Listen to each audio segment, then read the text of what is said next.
3, 2, 1. Welcome. Thanks for doing this, man. I really appreciate it. Thanks for inviting me. This is awesome. I've seen a bunch of videos online of you talking about space and your dream of being an astronaut as a young man. And what is it like just to see the Earth from above and to be? You lived up there for like what, 95 days? 95 days, which actually is kind of a bummer, to be honest with you, because you know this if you saw that video maybe. But yeah. The thing is, if you stay for 100 days, they give you a patch, right? And I'm at day 95, and the Space Shuttle Discovery shows up to bring me home, and Mark Kelly was the commander. He goes, "Garrett, it's time to hop in and come home." And I'm like, man, I just need 5 more days to get that patch. Can't we just like go around a few more times or something? And yeah, work. It seems like 95 days should be enough, man. Give the man a patch. Right. You know, how much does a patch cost? What's the longest anybody stayed up there? The longest for an American was Scott Kelly's, nearly a year in space, as longest in a row, basically. But it was a Russian that stayed up there for longer than a year, and he has the all-time record. How and when they come back, like what is 90 days like coming back? Because I've talked to people who've gone there. When they come back, their balance is all off, the equilibrium's all screwy. You're kind of you're kind of messed up, and your vestibular system is what's affected the most. At least that's what's most noticeable when you first get back. Actually, the first thing I noticed, let me back up, is how heavy things were again. You know, so I took off my helmet and I was holding it in my hand, and it felt like I was holding the anchor to the USS Nimitz. You know, it's like I'm like, how am I ever going to brush my teeth? It'd be like too arduous. You know. Does your body severely weaken in 95 days? Well, back in the day, back when I was going there, so that mission, my long-term mission was back in 2008. And back then, we were still losing bone density and muscle mass as we're going up there. You lost about 1% of bone every month. So I was about 3% low. They don't anymore? They don't anymore, because we found out, we came up with better countermeasures to prevent that. What are the countermeasures? It's basically working out. And it's resistive exercise that does it for you, which we knew back when I was going. But the problem was we had we had this machine that was kind of a first generation of the workout machine, and it could do large reps but low load. So you're doing like a lot of reps at low weight, and that helped. But what helps, it turns out, we found this out kind of by happenstance, but it turns out that high load, low reps works much better. And so we got this new machine that you could really crank it up to 11. And the guys now that are working out on that thing are coming home with no muscle or bone loss at all. Wow, that's because what's the Canadian gentleman that we had on? Yes, Chris Hadfield. When Commander Hadfield came back, I believe he said it took him a whole year to recover. Yeah, I mean that was still like still kind of in the early days. So he I don't know which machine he used. He probably did use a new one. But overall, it does take, to get everything back, to get your full vestibular system back, your sense of balance, to get all your bone, all your muscle back to baseline. It took me a year to get all that back, too. Wow. It's kind of like rehabbing from a major sports injury. That's got to be so strange. Your body just wants to shrivel up when you're up there because there's no gravity. Yeah, it's really interesting because it's an adaptation, and the body is incredible. So what it's doing is it's realizing, hey, you know, I don't have to carry my own weight anymore.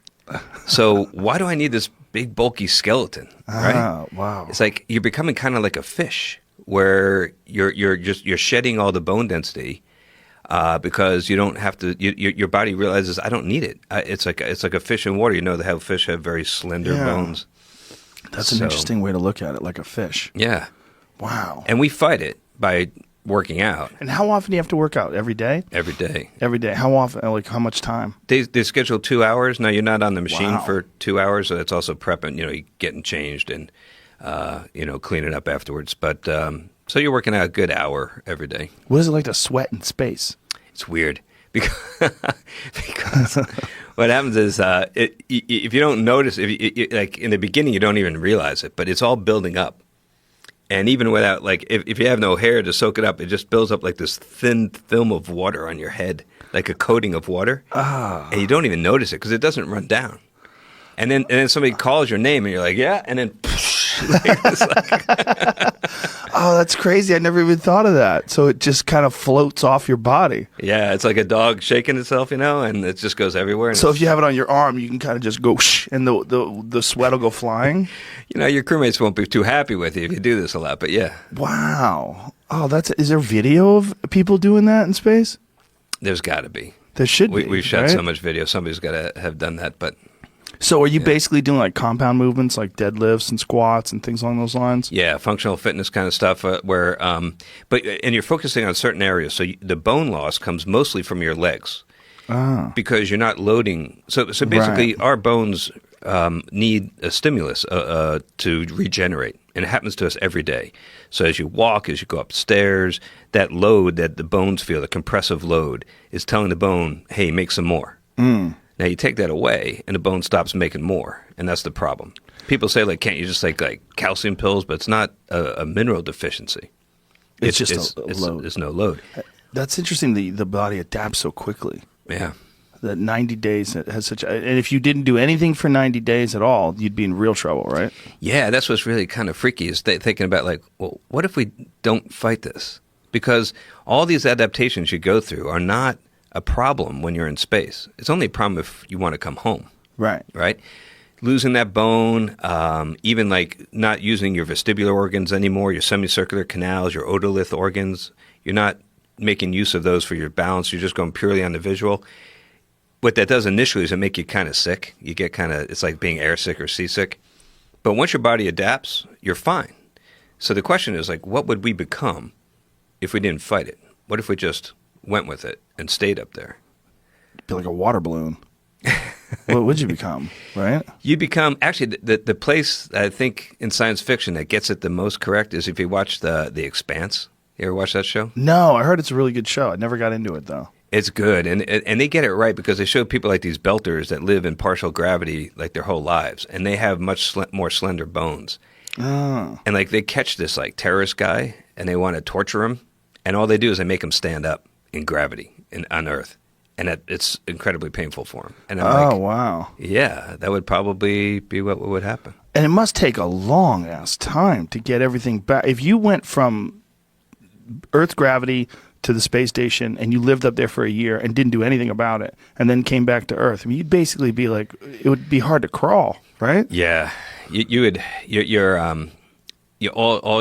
you don't try to fight it, the vestibular stuff would come back probably about the same rate, but you would be really hurting with your muscle atrophy and your bone. So you would lose a lot of your skeleton if you're up there for a year and did nothing. And you would also, all your muscles that you don't use, like in your legs and your postural muscles, so in your lower back, you're not using those anymore. So they would just like waste away to nothing. You'd be okay in your arms because you're doing everything. Everything you do is with your arms. That's how you move. That's how you get around is by pulling and pushing. But you don't.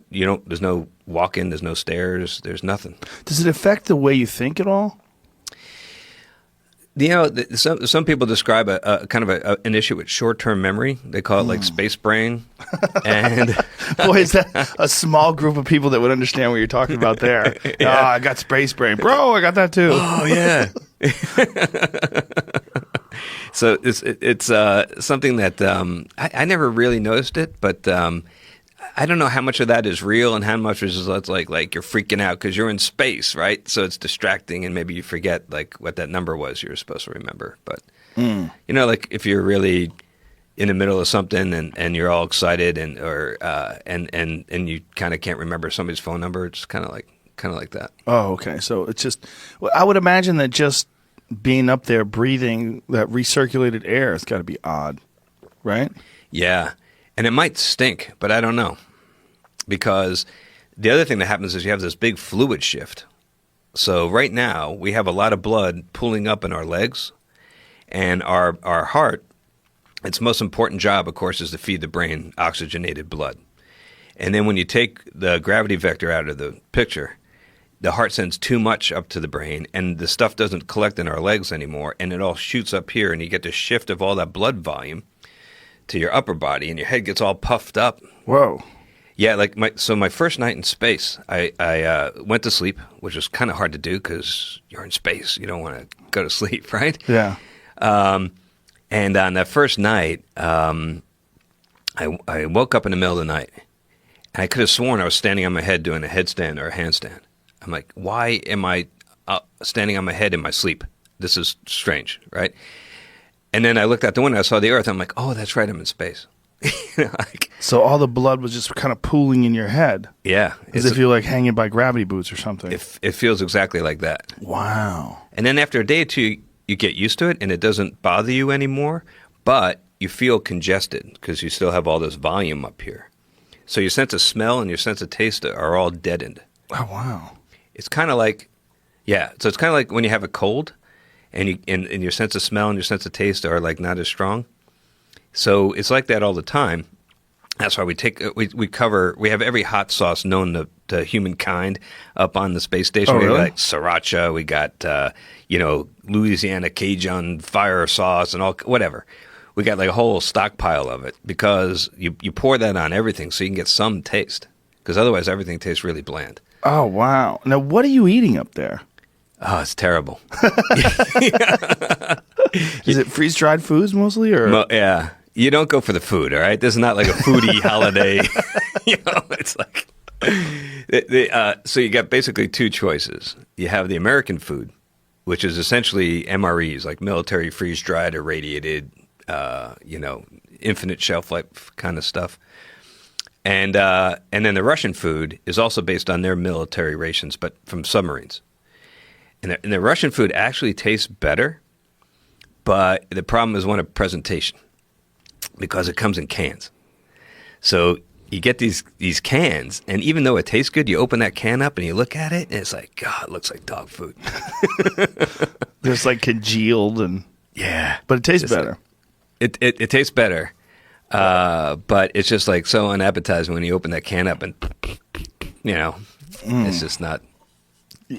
What would happen if you brought fresh things up there? Would they rot at the same rate that they would rot in America? Well, yeah. The thing is, we have no refrigeration. We didn't when I was there. They actually have a small refrigerator now. So you can't have anything that needs to be refrigerated. But you would usually, like, for the first couple of days, we'd take a bag of fresh food, and we took, like, sandwiches and fruits and vegetables and stuff. And then, because that's the last time you're going to have it. And after that, it's all going to be the stuff in the packets that you add water to. Now, when the first day you actually got up there, was that the first time you had ever been in space? On my first mission, it was the first time in space. So your first view of the Earth from above. Yeah, was that right there? Yeah. What is that like? Wow. Well, I didn't see it right away because I was in the middeck, the downstairs of the shuttle, and there's only one window down there, and it's in the corner. Okay, so it's in the hatch, and it's like the size of a dinner plate. And I was up there. You got a lot of work to do as soon as you get up there. So I'm working like crazy, and after about 30 minutes, I see this pale blue glow coming from that window, and I'm like, "That's the Earth." I should have a look at that.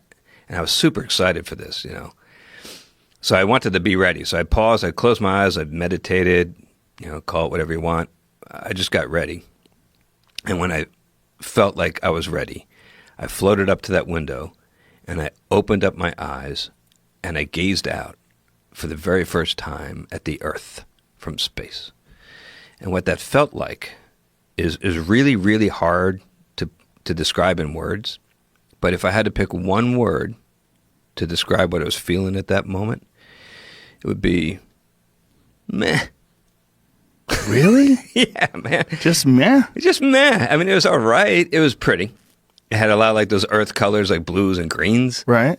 But man, we've all seen pictures of the Earth from space, okay? I mean, we got like HD video coming down from space now where it's just spectacular. You can see stuff in that video that you can't even see with your own eyes, like the aurora and all that. Mm-hmm. And I'm sure like John Glenn and like Yuri Gagarin had no idea what to expect. And so when they looked out and they saw the Earth, they freaked out, and it was amazing. And it was beautiful, but it was underwhelming. I guess my expectations were so high. Mm. Like I felt like there should be like some heavenly choir, and that we should all hold hands and sing Kumbaya. Yeah, most people that have done it, they talk about this realization that this inescapable realization that we're all on this thing together, and that all these boundaries of civilizations and cultures and countries and continents are all nonsense. We're really just all on this one thing together.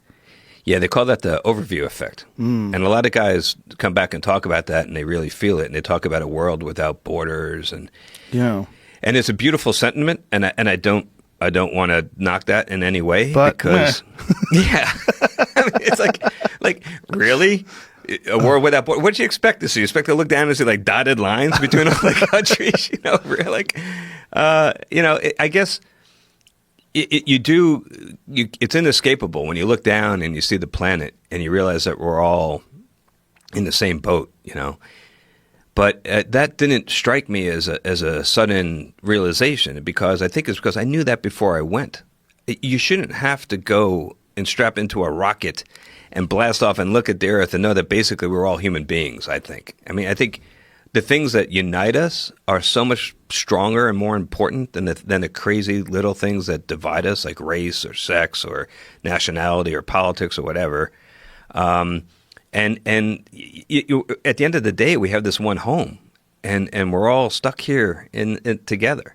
So I had that strong knowledge before I went, and maybe that's why when I look down, I'm like, yeah, there it is. Okay, I get it. But it wasn't like all of a sudden like the shade was pulled back and there was like suddenly a new realization about life. Well, is there one place that's the spot on the space station to get the view where you really get a big window? There's this huge window called the cupola that wasn't there in my first mission, but it was there in my second mission. So I got to see it the second time. They added a window? Yeah, it's not just. It's like, let's get the Sawzall and put the. Yeah, how do you add a window to the space station? Yeah, you just get the. No, they added a whole module, and the module had this cupola, which is like a. Is that it right there? Is that what you're looking through? That's exactly it. Yeah. Wow. So that's pretty tight. It's like it's a dome, and so you get the full 360 view, and it's spectacular. Wow. And we tell the guys that don't get to do a spacewalk that this view is just as good as doing a spacewalk. But it's not. It's not. It's not. But don't tell them, because it makes them feel better. They're going to listen. Yeah. What is a spacewalk like? Oh, man. Well, first I got to tell you that the likelihood of me doing a spacewalk was like slim to none. When I first got there, they tell you that when you're interviewing to become an astronaut, to go talk to some of the other astronauts. And so I went in there, and we had this presentation about spacewalking, and it seemed like to be the ultimate experience, just an incredible thing. And I wanted to do it bad. So I went, I'm talking to this one astronaut who's a pretty tall guy. Those of you that can't tell from the podcast, I'm 5'4", okay? So I'm not like a real towering individual, a little vertically challenged, I guess. And I'm talking to this real tall astronaut, and I said, just heard about the spacewalking. It sounds awesome. I've been living in California. I've been doing like some rock climbing, some scuba diving. Maybe that'd make me a good candidate to do a spacewalk. And this tall astronaut looked at me, like right in the eye, and he laughed in my face. He said, "What are you, 4 foot what?" How rude. I know. My first thought was, I thought astronauts were supposed to be polite. And this guy was not being nice, but he was actually just being brutally honest. It was kind of tough love. And he was like, "Listen, the suit is one size fits all. You're going to get in that thing, and it's going to swallow you up, and you're not going to be able to do anything. You're going to be useless. So this is impossible. Forget about it." So I was kind of pissed off, but I wasn't going to let this guy stop me, right? So I get there, I got the job. And I go down for my first training exercise, which was in this huge pool we got in Houston. And it's like, it's 100 feet wide, 200 feet long, 40 feet deep. And we could fit like most of the space station in there. And they get a crane that comes by. They put you in the suit, which weighs, something like 175 pounds and stuff. And then, in addition, you're in it too. It picks you up and they plop you in the water and you float around. And it's kind of like being up in space. And that's how we train. So I get down there, it's my very first exercise, and I could tell in the first 5 minutes of this training exercise, that big, tall astronaut that laughed in my face was right. I was failing. I was not doing well. I was screwing up. I was like, it just wasn't going well. Why do they make a one-size-fits-all suit? It seems... They have the ability to alter the arms and the legs a little bit, and they have it's actually 3 different size upper torsos. There's a medium, a large, and an extra large. But that's it. It's limited, and because it costs a lot of money to make different sizes, so there's only the gloves they can tailor, because that's actually the most important thing. But I'm getting my butt kicked, you know, and I got a needs improvement, which is a NASA nice way of saying you failed, right?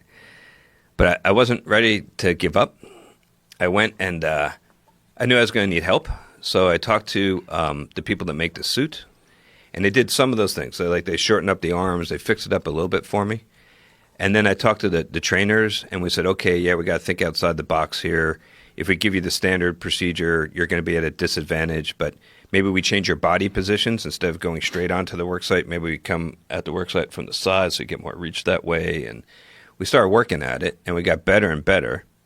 And the end of the story is that eventually I got the highest possible qualification to do the most complicated spacewalks we do, and I ended up doing 3 different spacewalks over the course of my career.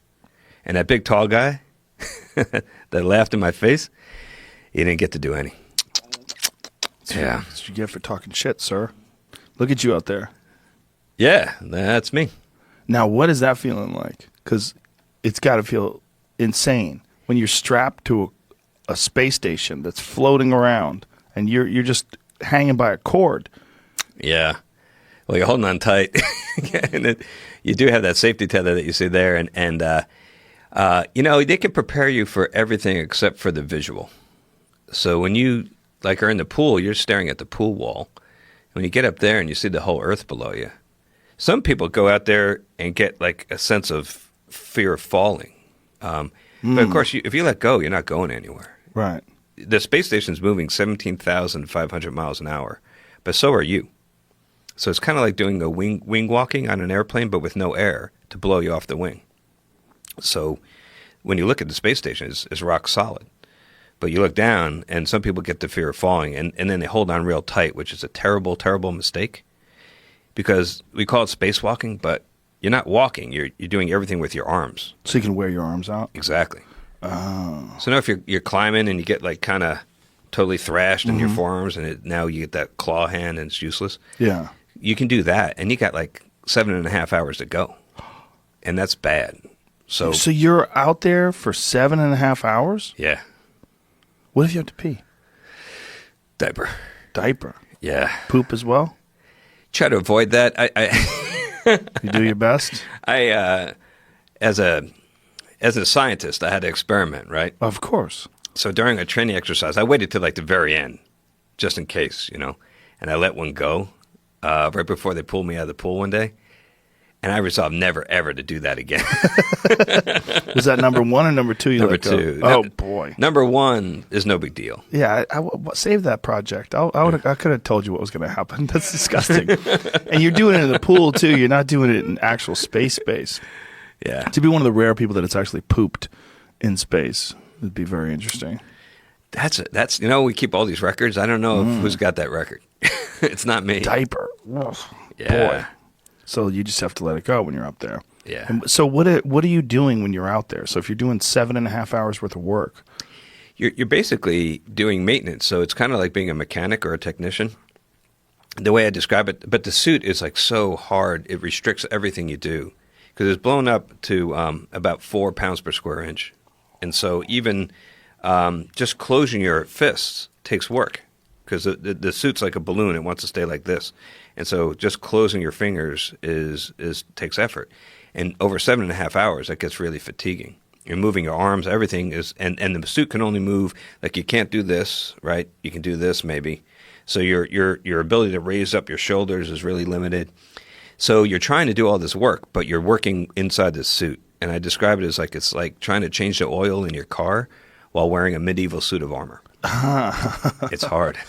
And what kind of maintenance are you doing on the outside of the spaceship? You know, we're cleaning the windows, getting the bugs off, and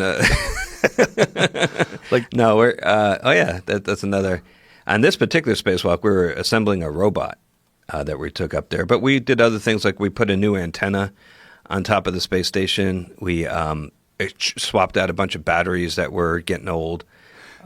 Did stuff like that. that's fascinating. So you have to have some real understanding of mechanical things as well. Yeah. I mean, you're putting stuff together.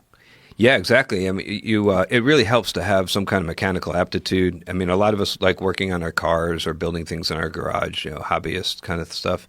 We actually started right as I was leaving NASA, which was back in 2010. We started up like kind of an informal program where we were like going over each other's garages and doing car repair stuff just to get more hands-on experience with that kind of thing. So when, like, say if you have to do an antenna up there, is that something you're trained for on Earth in the pool, and then you go up there and do it? During the shuttle days, absolutely. Everything we did was choreographed down to like exactly where I'm going to put what handrail I'm going to put my toolbox on. I mean, everything is all figured out in advance. But nowadays, and sometimes on space station, even when I was there, when things break, you don't have the luxury of training. Now, if we're going to do a shuttle mission, we're doing a really complex spacewalk. We'll do everything we're going to do in space at least 10 times in the pool first. But these days, you don't have that luxury. Something breaks, and you brief it, you talk about it, you have some PowerPoints, and then you're out the door, and you got to go do it. So how much briefing and how many PowerPoints? The training that goes on prior to one of these unscheduled EVAs is, typically on the order of like a day's worth of activity, all told. So are these PowerPoints preloaded onto the space station, and you get it, or do they have to beam it up to you? It depends on exactly what you're doing. So we identify like the most likely and most serious things that could go wrong, and we practice those in the pool, and we have all those procedures suitcase before we ever go. But then sometimes you get a surprise. Sometimes something breaks you weren't expecting to break, or it breaks in a certain way, or there's a complication that you weren't planning on, and then you got to improvise. Wow, that's got to be crazy. Because, and you're probably doing things that other people on the space station maybe haven't done. So there's no one that can tell you, hey, I did it. It's no big deal. Yeah, but even if you're doing something that you rehearsed 10 times and you think you got it all figured out, you still get surprised when you actually get up there. The big one that I remember is on my second spacewalk, we're connecting this dish antenna and had to go on top of this big boom, like a big pedestal. And there was a connector that had an electrical connector. And we had like an hour or so to connect the thing. And without it connected, it wasn't getting any power or data to that antenna. And it could get too cold. And this gazillion-dollar antenna could be a worthless hunk of junk if you take too long. You're on the clock. Because when it was in the shuttle, it was plugged in. It was getting its heaters were on. And now you got to plug it back in and get the heaters back on in a certain amount of time. And so we're like, okay, we plan this, we train this. We get up there, and the connectors won't go together. It doesn't fit. And these two pieces of equipment sat next to each other for like a year in Florida in like a warehouse. And nobody ever thought, well, maybe we should make sure this thing fits. Oh, no. Yeah. And we get up there like, it doesn't fit. And we're like, crap, what do we do? So we're shoving so hard, we're pushing on this thing so hard that the guys inside the space station said they feel the space station shaking. Like, that's how hard we were trying. And then we see little metal shavings come off, and one of those, they can get in the connectors. We're like, that's bad. So we stopped. And then this was like kind of my big hero moment. Like in the movies, they like Brad Pitt saves the solar system and stuff. This is my thing. All right, it's not that exciting, but I thought I had this idea. I said, hey, the problem we were basically having was that the female side was too small and the male side was too big for it to fit together. So I said to the one of my crewmates inside, I said, hey, how long till the sun comes up? Because, it takes 90 minutes to go around the Earth, and every 45 minutes the sun is either coming up or going down. So it can't be that long. And he goes, actually, about 10 minutes, because we're behind the Earth, and it was dark, and then in 10 minutes the sun was going to come up. I'm like, perfect. So I took the female side. I'm sorry. I took the male side, and I held it in my glove. Okay, and I put it behind the structure. I knew the sun was going to be coming from here, so I put it in the shadow. And I waited for the sun to come up, and it hit the female side. And the temperature difference, if you're in the sun or in the shade, can be up to like 600 degrees Fahrenheit difference. So I let the sun hit it and warm it up. And then I took the male side quickly out of my insulated hand and away from the shadow, and I slid it in and went right in. Wow. And that was it. Saved the day. So you just deduced this just understanding how things change according to temperature? Yeah. Thermal Wow. expansion. Wow. Dude, Yeah. That's incredible. Yeah, that was my thing. Did you yell at the people who manufactured it? No. We were so happy. I have video of this. You can, and we were going, woo-hoo, give each other high fives in the suits, and we were doing like, woo! Wow. That was victory. That's a great victory, though. That really is, that you figured that out. Yeah. A lot of people would have been stuck up there. How the fuck did no one try it before they went up there? I don't know. Maybe they did, and it just like, maybe they weren't, when it got up to space and it experienced those different temperatures, it expanded differently. I don't know for sure, so I'm not pointing any fingers, but it didn't work, and but we solved it. And that's the kind of thing that you can't, like, until we have AI or something that can really learn, you can't code that. So that's a real benefit that humans bring to the equation, being able to adapt to something you didn't expect. Otherwise, that thing would have been junk. Yeah, if a robot's doing it, you're stuck. It's going to keep pushing. It's not going to, you're not going to be able to reprogram it. Now, that feeling that you were talking about of looking out the window where it was kind of meh, and then the difference between that and the spacewalk, is that where you get this real sense of being in space above the Earth? The spacewalk, you can't, that's breathtaking because you have this helmet that's like a giant fishbowl, and after a while you kind of forget that it's there. And you're just like, it's like, the old Superman with Christopher Reeve when he's like flying around the Earth and he's just like in his underwear or whatever. Yeah. It's like that because you forget. Like, if you ever have gone scuba diving and you get to the point where you just kind of forget you have the mask on? I've never scuba dived. I've only snorkeled. If you spend a lot of time down there, you can get to the point where you kind of like forget that you're in this alien environment, and it becomes like you become one with it. And that's a wonderful thing. Well, you've done underwater exploration as well. Mm-hmm. Yeah. What have you done there? I lived for 2 weeks in the bottom of the sea. Oh, Jesus. I get weirded out. I get weirded out just you saying that. 2 weeks at the bottom of the ocean? Yeah. How deep? It was exactly 20,000 millimeters under the sea. It was about 60 feet, which works out to be about... Oh, only 60 feet? That's okay. Yeah. That doesn't freak me out too much. I thought you were going to say like miles. No. I'd start panicking. No, it's about 60 feet. But the cool thing was we stayed there for weeks. Wow. Now, if you're normally scuba diving and you go down 60 feet, you have 60 minutes, and then you got to come back up, or you get too much nitrogen in your blood and you're going to get bent, right? Mm-hmm. So it's not a problem if you just stay. The problem is then if you stay, you build up all that nitrogen in your blood. Now you can't go back up. So, like, if you run out of air or you lose sight of your buddy or something, you can't go to the surface because within a couple hours you'll be dead. Wow. So you have to stay down there. And we use cave diving techniques that we did a lot of training for to be safe.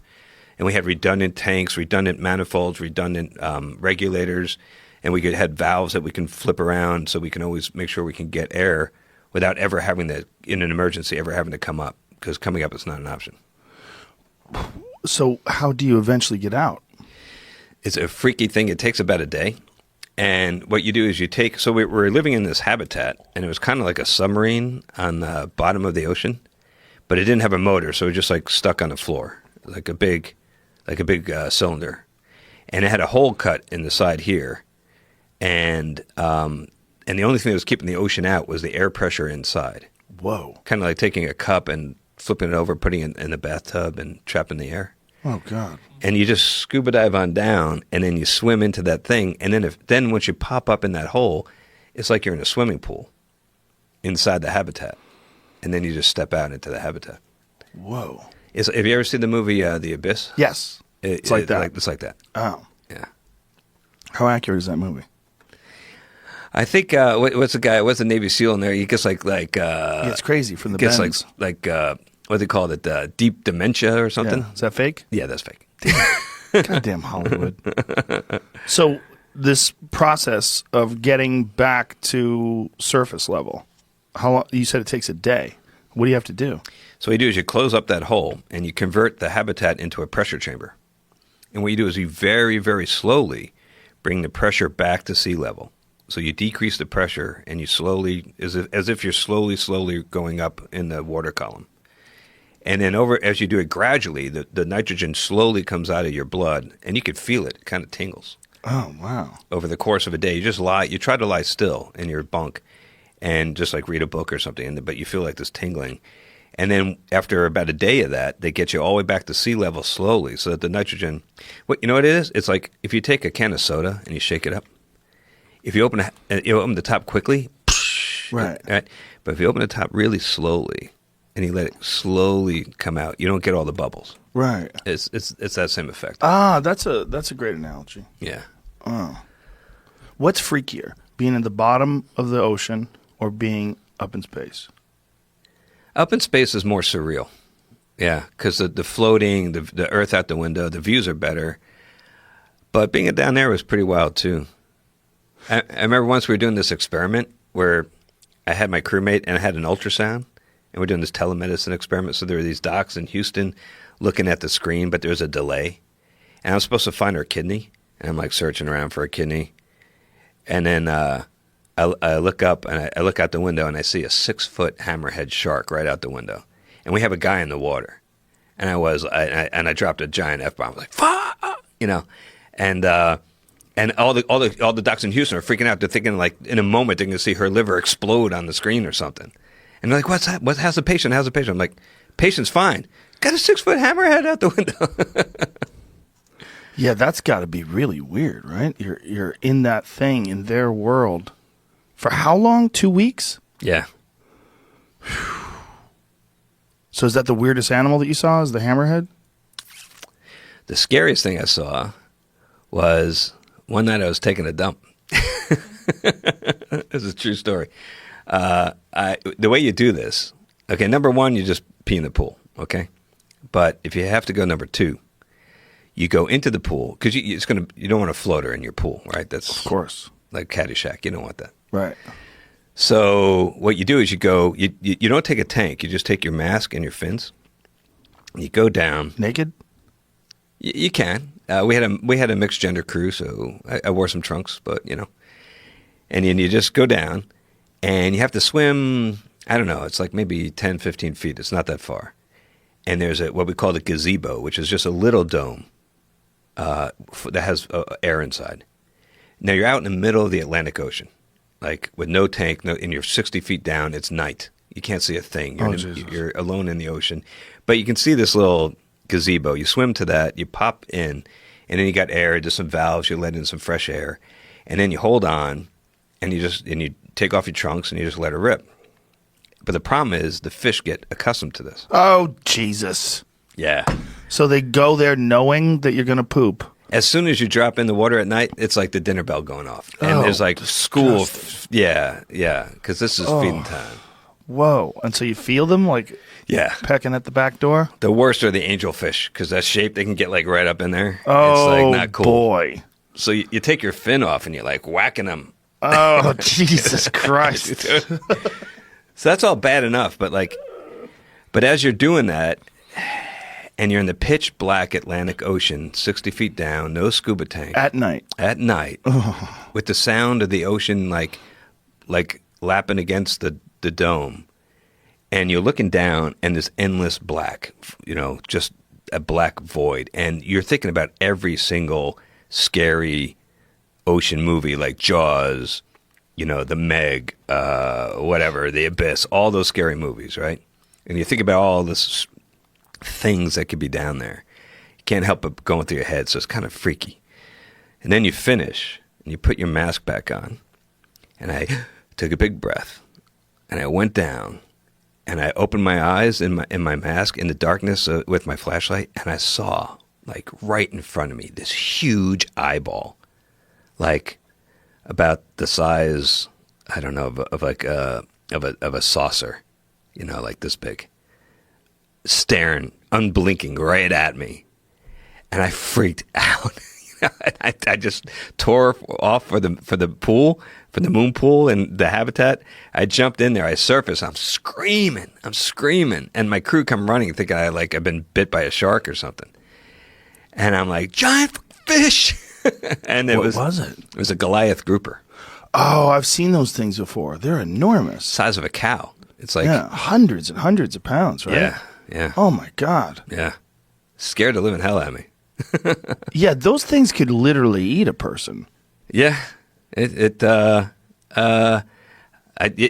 was big enough, that's for sure. And so just the sight of it scared the heck out of me. So where were you? Were in the Atlantic? Yeah. How far away were you from like Florida? Like where were you at? We were just off the coast of Key Largo. Okay, because that's what I was saying. Like they live down there. Yeah. Oh, that's an enormous fish, man. Huge. I've seen videos of people catching them off of boats, and it seems surreal. Look at that. Yeah, there you go. Yeah, there's one. It's like a giant largemouth bass. Mm-hmm. That's what it's like. Like if you go bass fishing, they're so similar to bass, like in the way they look. Yeah. Now imagine like Jesus Christ, look at that thing. Yeah. Imagine like being eye to eye with that thing in the middle of the dark Atlantic with no scuba tank. They're delicious too, I bet. Like I don't know if they taste as good as regular grouper. I wasn't gonna. So you get a different. Yeah, I wasn't gonna find out. Look at the mouth on that thing. Good Lord. I'll tell you another quick story about down there. So I went out for a night dive once, and I spent the beautiful thing about saturation diving like this is you can do basically infinite time, bottom time. You're not limited to like 60 minutes. You can stay out there for 6 hours, whatever. So I was not doing this night dive, and I found this beautiful shrimp, and it was just spectacularly gorgeous. It was like translucent. You could see through it. You could see its organs move, like internal organs, like doing their thing. And I stared at it for at least like an hour, just held my light on it and just sat there and stared at it. And it was really beautiful. And I come back inside the habitat, and I'm kind of hungry. And the best space food we got is shrimp cocktail. And I pulled that thing off the shelf, and I'm like, oh, that looks good. Then I'm like, I can't do it. I can't do it, man. You felt bad because you just saw the shrimp? Wow. I ate it the next day. The next day. Yeah. But for that day, though, you really felt bad. I felt bad. Wow. Grouper, you would have felt bad? Like a nice grouper sandwich? It scared me. So I think I would have been okay with that after. Because it was.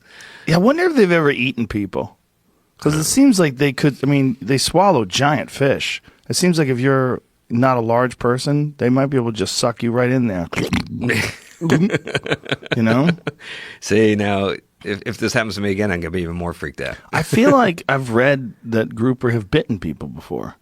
Yeah. Like probably trying them out. Like if they get hungry, if you're that big, you probably have to eat so much. Yeah, just nonstop, buffet for those guys. And yeah. So when you're down there and you're doing all the swimming, you're using a rebreather? No, you're using tanks, regular tanks. scuba tanks. And what is the capacity of these tanks? Like how long can you stay down just swimming around for? We have two, and we can isolate them in case one of them springs a leak. But you don't have that much more time than a standard scuba tank. But we have is refill stations all around the floor with high pressure hoses. So we have these quick disconnects on our system that you can plug in and fill it right back up, and then you're good to go for another couple hours. So when you swim to go take a poo, you have to do that? You have to wear the tank, or do you just hold your breath? Just hold your breath. You're not going that far. How far are you going? Like 15 feet or so. In total pitch black. Yeah. There is a light on the gazebo, but that's all. So you see that light out there, and you know if you get to there, that's where you're pooing. Yeah. Good Lord. Yeah. Wow. That's got to be so strange. Yeah. What was it like to get back from that? I probably feel it seems like it would be real similar to getting back from space. Yeah, it is. The thing about it, what makes it such a great training exercise psychologically, is if you had to get to a hospital, it takes about the same time from that habitat as it would from the space station. In both cases, it takes about a day. Like in the space station, you got to get in the Soyuz, you got to put your spacesuit on, you got to detach the Soyuz from the space station, you got to separate from the space station, you got to do a deorbit burn, you got to land, the helicopter's got to come get you. By the time all that's done, it's like a day. And the Soyuz is a Russian craft. Yeah. So we have to use Russian crafts to get back from the space station. Right now, we have to use Russian craft to go and come back. How weird is that? It's not cool. What happened? All right. So it's not good. None of us are happy about this. But what happened was the shuttles, let me just say this, is a magnificent flying machine. I mean, what's really remarkable, if you go down to like the California Science Center and you look at Endeavour, we designed that thing in the 70s. Like, it doesn't even have a microwave. All right, it's got a conventional convection oven. Wow. So it's like ancient technology. The flight computers on that thing, your Apple Watch could run circles around them. I mean, it's like nothing. They're so primitive, but it took off like a rocket. It landed like an airplane. You could carry people. You could carry the Hubble Space Telescope in a trunk. You could do a spacewalk from it. It has a robot arm that you see there. There's Endeavour. So that's my flight, actually. That's STS-123. In the middle, that's the robot that we put together. Wow. But anyway, it's an incredible machine, and we'll never design anything like it, maybe ever again, certainly not anytime soon. So despite its technological incredibleness, for lack of a better word, it had a couple key limitations. One was it's not that safe. So we lost 2 of them, Challenger and Columbia. And we could talk about that. I knew the guys in Columbia, and that was really, really rough. And then the second thing was it's super expensive because it took so much maintenance, even though it was reusable, or most of it was. It took so much maintenance. It took a standing army to keep it running. We're spending, I think, $3 or $4 billion a year on the program. And there's no way, if we wanted to build something that was going to be more cost-effective or safer, there's no way we're going to get a plus up from Congress of like an additional $4 billion a year to go do that. The only way really to make it happen was to stop flying the shuttle. So we took a very painful decision, and we said, okay, we're going to retire these things so we can make something new. And we know that there's going to be a gap period where we're not going to have anything, and it's going to suck. But the good news is and the great timing about this conversation right now is that gap ends this year. Really? Yeah. 2020 is when that painful period is put to rest. And what happens? We're going to have a SpaceX Dragon. SpaceX Dragon? Yeah. That's a great name. Yeah. I love it. Yeah, we're going to have a brand new ship. And not only the Dragon, we're going to have the Boeing Starliner. And then we have 2 other private companies that are going to be launching people this year. It's incredible, these 4 companies all trying to put humans into space with private companies. Yeah. And the schedules are just aligning, so it's all looks like it all will happen in 2020. Now they've done some civilian trips up into space, right? They have, and that's all happened by paying the Russians. That's what it is? For rides, yeah. Why is their equipment so much better? It's not. It's the only game in town. Once we retired the shuttles, there was nothing else available. But I would be like, hey, how well are you guys maintaining these things? Yeah. Like, what are you doing? Like, tell me what's your maintenance schedule? It's been a little scary lately because they've had some mishaps, right? Like what? Well, we had a launch go squirrely where the rocket didn't work right, and they had to punch off. Nick Hague was the American on that. Unfortunately, he was fine. He punch walked off away. Meaning eject. Yeah. Oh fuck. Yeah. Not something you want to like do for fun. So during launch? Yeah. So you're launching, and they're like, "This is not good." Yeah, it has these side boosters, and one of them got stuck. It didn't come off right, and they were starting to spin out of control, and then they punched out. Oh my god! How far up are they when they punch up? So we say punch out or punch up? Punch out. Punch out. Abort. You say abort. Okay. But I don't. In that case, I don't know the exact altitude. They were fairly high. They were probably. I think they were still in the atmosphere, so I'm guessing something like 40 to 70 kilometers up or so. And so they punch out and abort, and then are you in like a capsule? Like what are you in? In a capsule, and then from that point on, it's kind of like a normal landing. If you survive the giant, yank, I think they were pulling something like 5 or 6 Gs, I think, when they separate, or maybe even more, that system when they pulled off, and then at that point you're falling in the capsule, and then the parachutes come out, and from that point on it's kind of like a normal landing.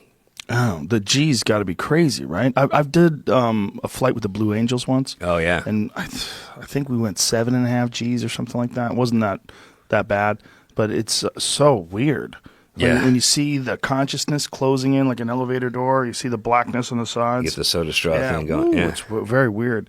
So that, like in space, like to get ejected, or I guess actually not in space, in the atmosphere, And do you have to climb into that thing before you can abort, or are you in No, it already? There's no time. It's a rocket. And in that case, it's a rocket on the top that pulls the capsule away from the booster. Oh, wow. Just like we did with Apollo and Gemini. Mm-hmm. Now, on Dragon and also on Starliner, we've got much more advanced systems that are built into the capsule.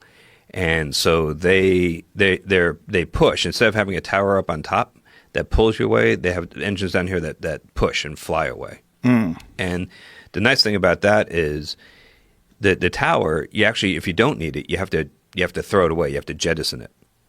But that's kind of like needing to use your ejection seat every single time you go for a flight. Because for some reason, if it doesn't jettison, you're dead. You can't get the parachutes out with that thing stuck up on top. So that's like a failure mode that if you put the engines down here, you don't have to worry about that. Plus, you'd carry it with you the whole time. So you could use those powerful engines to really get quickly away from the booster, like the Falcon 9, if it's having a bad day. You can use those. If it's blowing up? Yeah, it's a bad day. That's a seriously bad day. What does it look like? Can you pull up the SpaceX? What's it? Dragon what? The Crew Dragon. Crew Dragon. Whoa. There she is. That looks like something from the future. That's the test we just did. That's an artist drawing of it. But this was the final big test we had to do before we actually put people inside. And we did that successfully just a couple of weeks ago. Wow. So what we did was we lit up those eject engines. There, that's an actual shot. Yeah. That's insane. Look at that thing. Yeah. That looks like a UFO. That's crazy. And that rocket went kablooey. Not that we blew it up, but it started, once it separated, the rocket started tumbling out of control, and it made a giant fireball. And is that normal or expected? We kind of thought that would happen, yeah. Well, you were right. We weren't planning on using it again. There it is. So there it is, separating from the booster. Wow. And the booster went kaboom, but it was I think, if I remember right, I think it was 1.5 kilometers away when the rocket went kaboom, and it was fine. Now, when you guys do these test flights, do they have to anticipate where this stuff is going to land?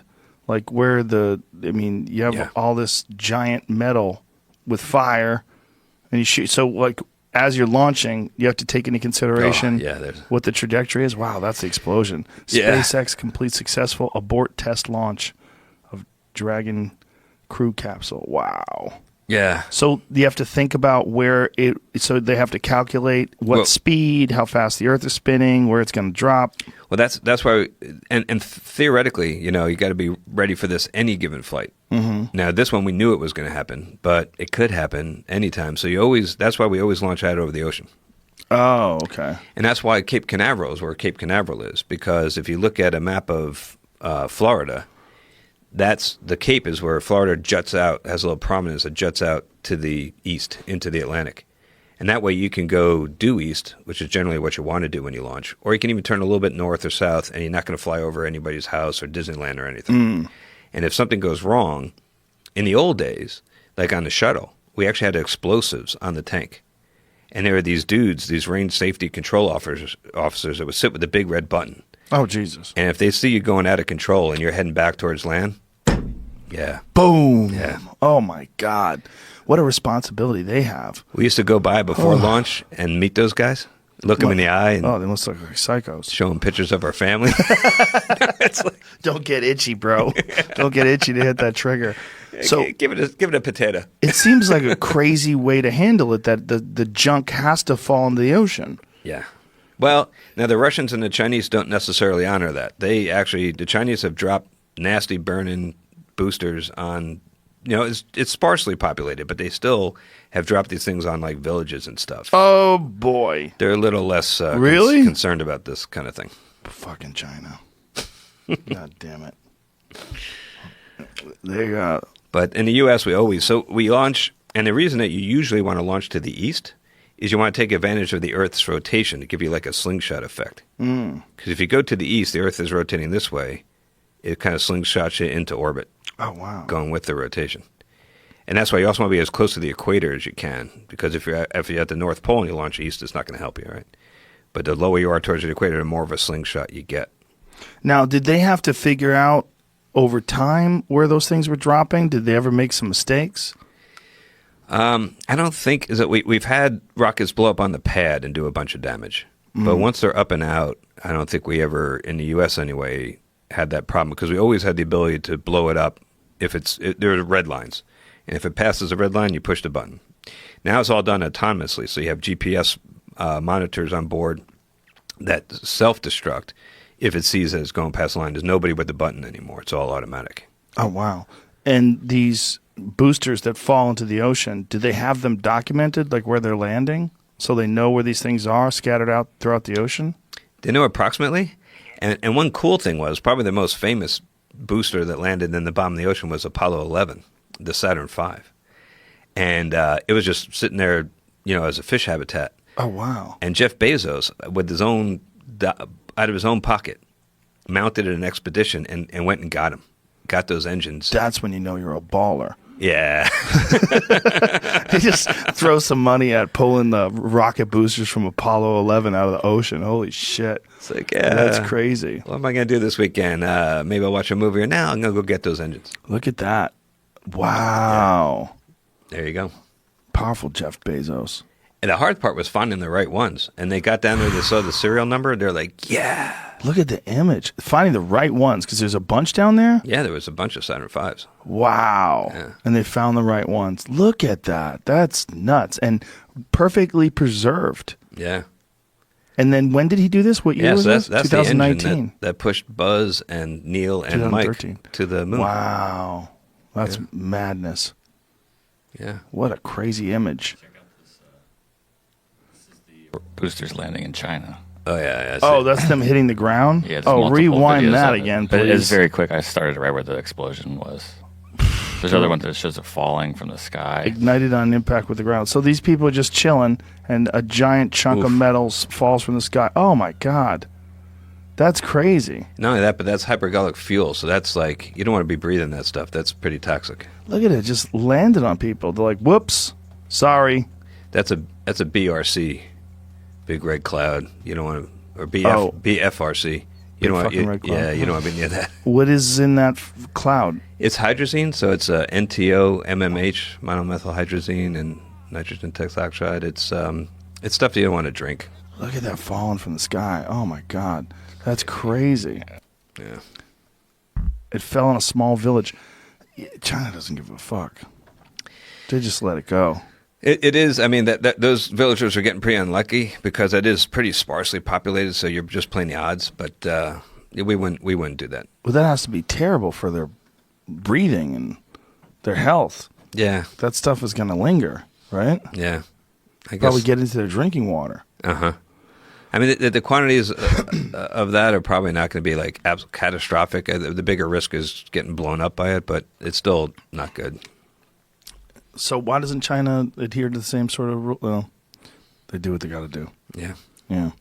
So when you're a part of these expeditions and, you recognize that you're one of very few people that ever gets to experience these kind of things, do you feel like a responsibility to try to relay this information to people? Like, yeah, it's part of our job, So when I was at NASA, they would send us out to do these PR events, and we'd go to schools, and I would go back to like Jersey, where I'm from, and go visit all these school systems. And what part of Jersey are you from? My parents are from Newark, and I grew up in Parsippany. Mine too. Yeah, I heard about that. Yeah, Parsippany, I know where that is. Parsippany. That's where I grew up. Went to Parsippany High School. Wow.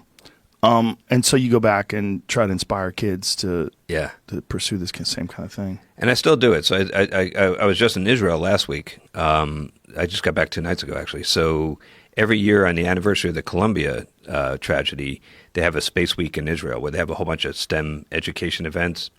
And there's also a technical conference, and then there's a memorial for the first Israeli astronaut that was on Columbia, Elon. So I got to know his family really well. And I go back there every year, and we had the memorial last Friday, so I'm still, and I think I met every school kid in Israel, and I got to just try to get them excited about the future, about a bright future, Well, one of the reasons why I brought this up is I saw a video where you talked about how during your childhood you had a photo on your wall of looking at the Earth from the moon, the photograph that was taken. Yeah. And that's what set the seed or planted the seed in your head. Yeah, right. So I also go out and I do a lot of public appearances and do motivational speaking kind of stuff, and I talk about the importance of both inspiration and determination. So I found out when I was a kid that they were taking not only fighter pilots but also like engineers and scientists to be astronauts, because I was totally super stoked by the whole concept of going into space, but I had a mom that's like scared of flying. She was a typical Jewish mom. She was like, I told her once I wanted to join the Air Force, and she in a public restaurant, and she started freaking out and like started like soliciting opinions from the other parents. Would you let your son do this? And I was like, oh, That's God. hilarious. So I never thought, I knew that like being a test pilot was not going to happen. So I thought being an astronaut wasn't going to happen. But then I found out that you could do it. You can be an engineer and be an astronaut. And then, like, that was my eureka moment. I was inspired. But to be determined, I got that photo and I put it over my desk, and it was like, that was the beacon, that was the goal. And I kept working, and anytime I was having a difficult time, I looked up at that thing and said, no, one day I'm going to hang that in the astronaut office in the Johnson Space Center. And I still have that thing. That must have been surreal, the moment you were on that spacewalk, thinking about your childhood and thinking about being inspired by those images. Yeah. That would be like, holy shit, I'm actually an astronaut. I mean, you really are an astronaut. I mean, how many are there? I think there's been around 500 people that have been to space. Ever. Yeah. That's nuts. Pretty small That's not a lot. And now with SpaceX, what is your role with SpaceX? So I left NASA in 2011. And I went down and met with Elon, and I said, "Hey, I really like what you're doing here. Can I help? And And he gave me a job. So I went and I left NASA and I came here and I worked there for 7 years. Did a bunch of different things. Eventually became our director of space operations. So my team was responsible for operating mission control at SpaceX and controlling. We have another Dragon capsule that we use for cargo, to take cargo, and we've been doing that for a long time, up to the space station and back. And so we would operate it in mission control, but we're designing the crew one that we showed you. So we were coming up with the procedures and all the rules of how we're going to use that thing, and meeting all of NASA's requirements and helping to provide input to the guys designing the displays and the suits and the controls and the seats and all the stuff you need for people. And so that was I did that for quite a long time. What are your thoughts on this? What's happening now with space travel, where it's transferring into the public sector, or the private sector rather, instead of being something that the government handles? Now it's private companies. Is that a good thing? It's a great thing. Is it? Yeah, because first of all, it's not quite that black and white. In the media, it's all portrayed as commercial space and like these are private companies are taking over. The truth is, at least for the human orbital space flight that we're doing at SpaceX and that Boeing is doing with their vehicle, it's a public-private partnership. And so NASA is working very closely with both those companies, and we're working together. And in a way, it's not really that different from the way it's always been. Like NASA didn't have a NASA factory that built the Saturn V rocket. It was built here by like McDonnell Douglas, and North American Rockwell built if I remember right, North American built the command module, and the lunar lander was built by Grumman. So those were all private companies. They're contractors, but they're still private companies. And what's happening now is just a slight change to the relationship between NASA and the private companies, where NASA's not micromanaging quite as much as they used to. They're saying, okay, here's our top-level requirements. We want you to get 4 people up and down to the space station. That's a bit of a simplification, because actually the requirements document is like, there are thousands of requirements. But they don't go down and tell you how to meet each requirement. They leave it up to you. So now SpaceX has a lot more room to innovate than like North American Rockwell did when they built the vehicles back during Apollo. So that and the other thing that's different is the funding, the way NASA's paying, it's firm fixed price. All these like the space shuttle, when we build an aircraft carrier, it's cost plus contracting, which has been terribly abused and it's been horrible for the U.S. taxpayer. What it says to the company is, it could cost whatever it costs, that's what we'll pay. And in fact, we'll give you a profit as a percentage of the cost. So like your incentive as a company is like to make the cost as high as you can, so your profit as high as it can be. Oh, that's ridiculous. Yeah. So it's not cool, but they had to do it that way. Like during World War II is when it started, because like nobody knew how much it was going to cost to build a P-51 Mustang, because nobody did one before.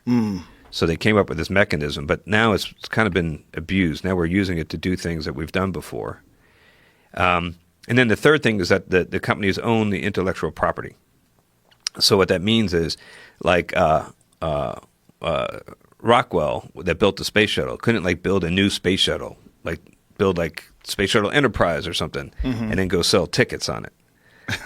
They weren't allowed to, but we can. So we're going to build this Dragon. We're going to take Bob Behnken and Doug Hurley, two friends of mine, are going to be the first astronauts to ride it to the space station. And once we meet our NASA's our number one customer. They're paying the bill. So once they are satisfied, we can then go make another one and sell tickets and take, private individuals. So really, that's the key difference. And I really think that 2020, we're going to look back at 2020 as a year that everything changed.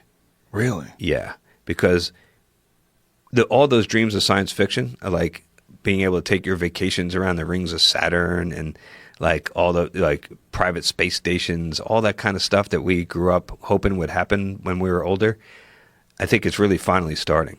Because this is the beginning of that infrastructure, that private sector commercial infrastructure and ability to actually get it done. We're always talking about how wrong they got the future in like Space 1999. Yeah. Like those, remember that television show? I like that show. I watch that all the time. Yeah. But all those shows, like even I think Blade Runner was like now, right? Didn't we discuss this like last year, 2019?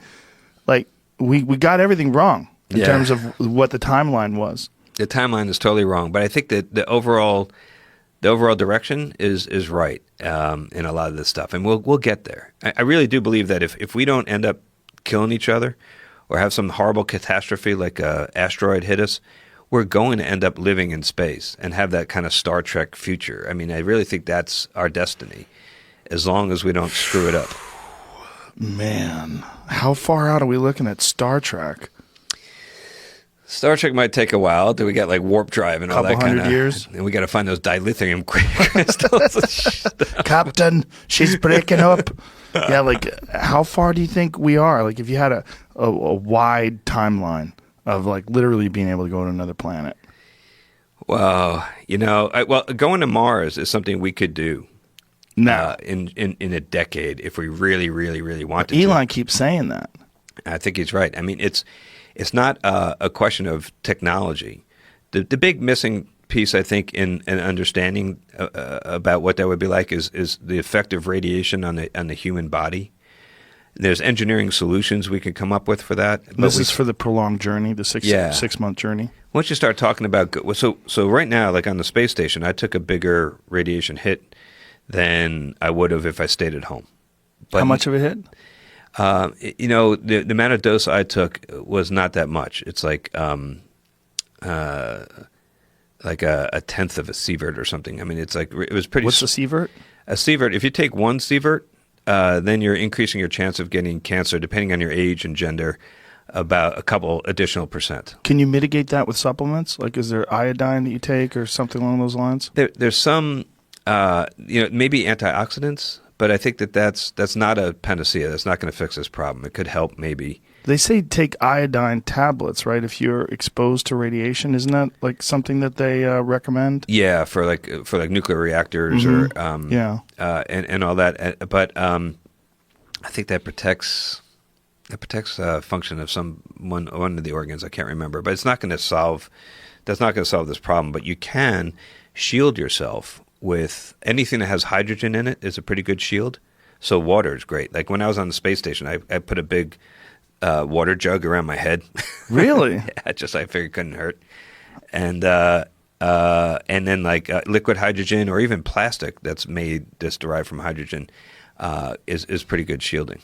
Okay, so you could have like conceivably a light plastic suit that you wear that could shield you from a lot of the radiation on the way to Mars? There's actually a company in Israel that is teaming with NASA that's going to fly these like vests on to try to shield the people. You can also put it in the hull, or you can have just a storm shelter because there's basically when we're on the space station, we're above all the atmosphere, but we're still below the magnetic field of the Earth.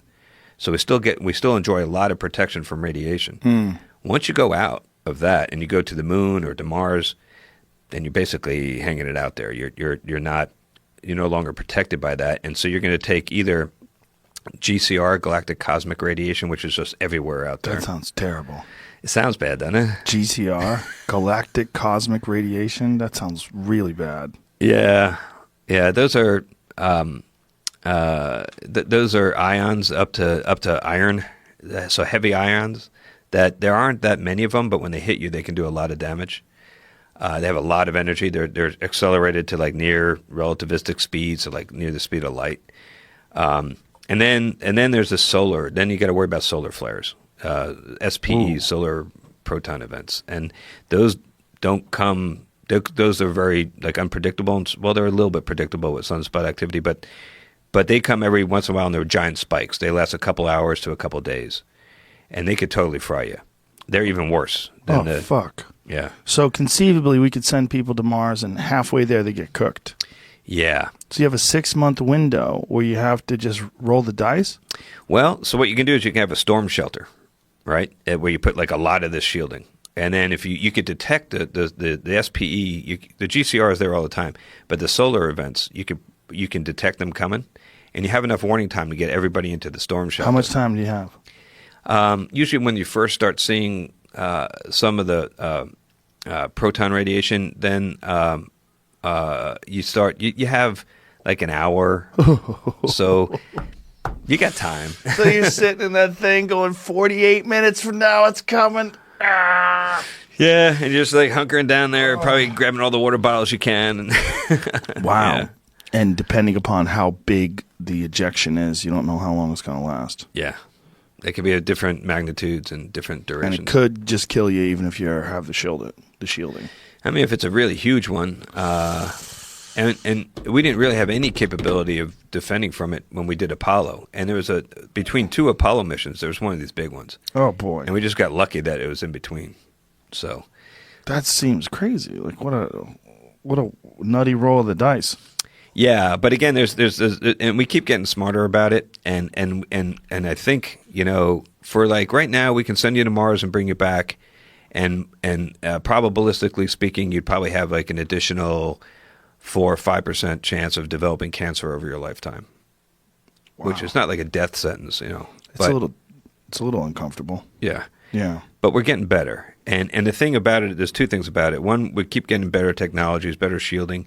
We can actually come up with there's ways you can do active shielding with magnetic. You can create your own magnetic field around the ship. And so it almost be like Star Trek with like a force field or shields or whatever. So there's ways that maybe we could do that. There's also the other thing that we don't know. We know exactly what radiation is out there. We don't know exactly what that radiation does to humans. The best we have to go on is like data from some of the atomic bomb survivors and radiation workers that work in like power plants and stuff to take some dose. But it's a different kind of radiation. So right now, the error bars are really big. So when we say like, 5% chance of cancer, that's taking a very conservative estimate. If we can find out what it really does to humans, maybe it's a lot more benign, and maybe we could sharpen that pencil and say, yeah, it's acceptable. What if people come back smarter? What if it's like some fucking X-Men type shit? Yeah, maybe you could like... I mean, radiation is always bad in real life, but always good in comic books. Yeah. Right? We wouldn't have Spider-Man if it weren't for the that. Hulk, Spider-Man, Yeah. so many superheroes that were involved in some sort of an accident. Wasn't Dr. Manhattan, wasn't that a thing with him as well? I think so. Yeah, I think so. I You know, think from The Watchmen, I think he became who he is because of an accident. The document, I believe so. Yeah. And I was hoping that, I was up, I had my kids after I did that flight. Uh-oh. So I'm hoping that they would like one Those are day. genius kids. Yeah. How old are your kids now? I got a 9-year-old boy and a 2-year-old girl. Notice anything unusual about them? I did notice one day the 2-year-old girl was concentrating on her blocks and one of them started floating. But Man. So what changes have been made since you go from the old shuttle model of that technology to this SpaceX Dragon Crew thing? Probably the single biggest change is we've gotten a lot better at electronics and software. So the vehicle is highly automated, and that's why we can fly like normal people that don't have like years and years of training, because it's so much more smarter than the shuttle. The shuttle You shouldn't say so much more smarter. so much smarter. But you're such a genius. You're not supposed Oh. to use language like that. You're a goddamn astronaut. So much more smarter. Yeah, all right. That sounds like something I would say. You got to talk better than that, bro. Yeah, I know. I'm sorry, though. Sorry to interrupt you. That was math was always my thing. My verbal SATs weren't that spectacular, but so it's much more smarter. And what about there was always an issue with the tiles, right? With the reentry tiles, Yeah.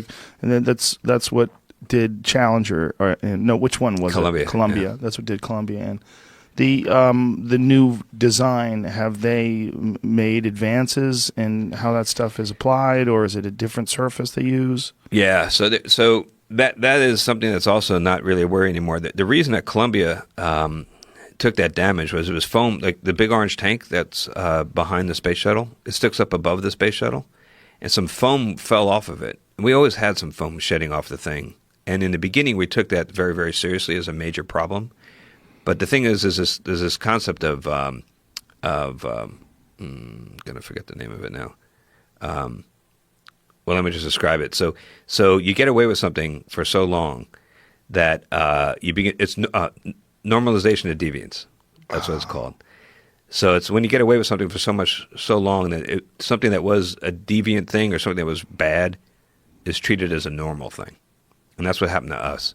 Because we knew that foam coming off could do damage to the space shuttle. And in the beginning, we tried really hard to do something about it, and we treated it very seriously. But it was hard. We couldn't really come up with an easy fix. In the meantime, we're flying, and nothing bad was happening. What was really happening is we were getting lucky.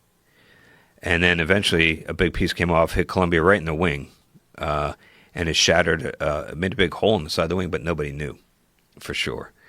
And they made a bad decision to not investigate it further, assumed it was okay, brought him home, and obviously you know what happened.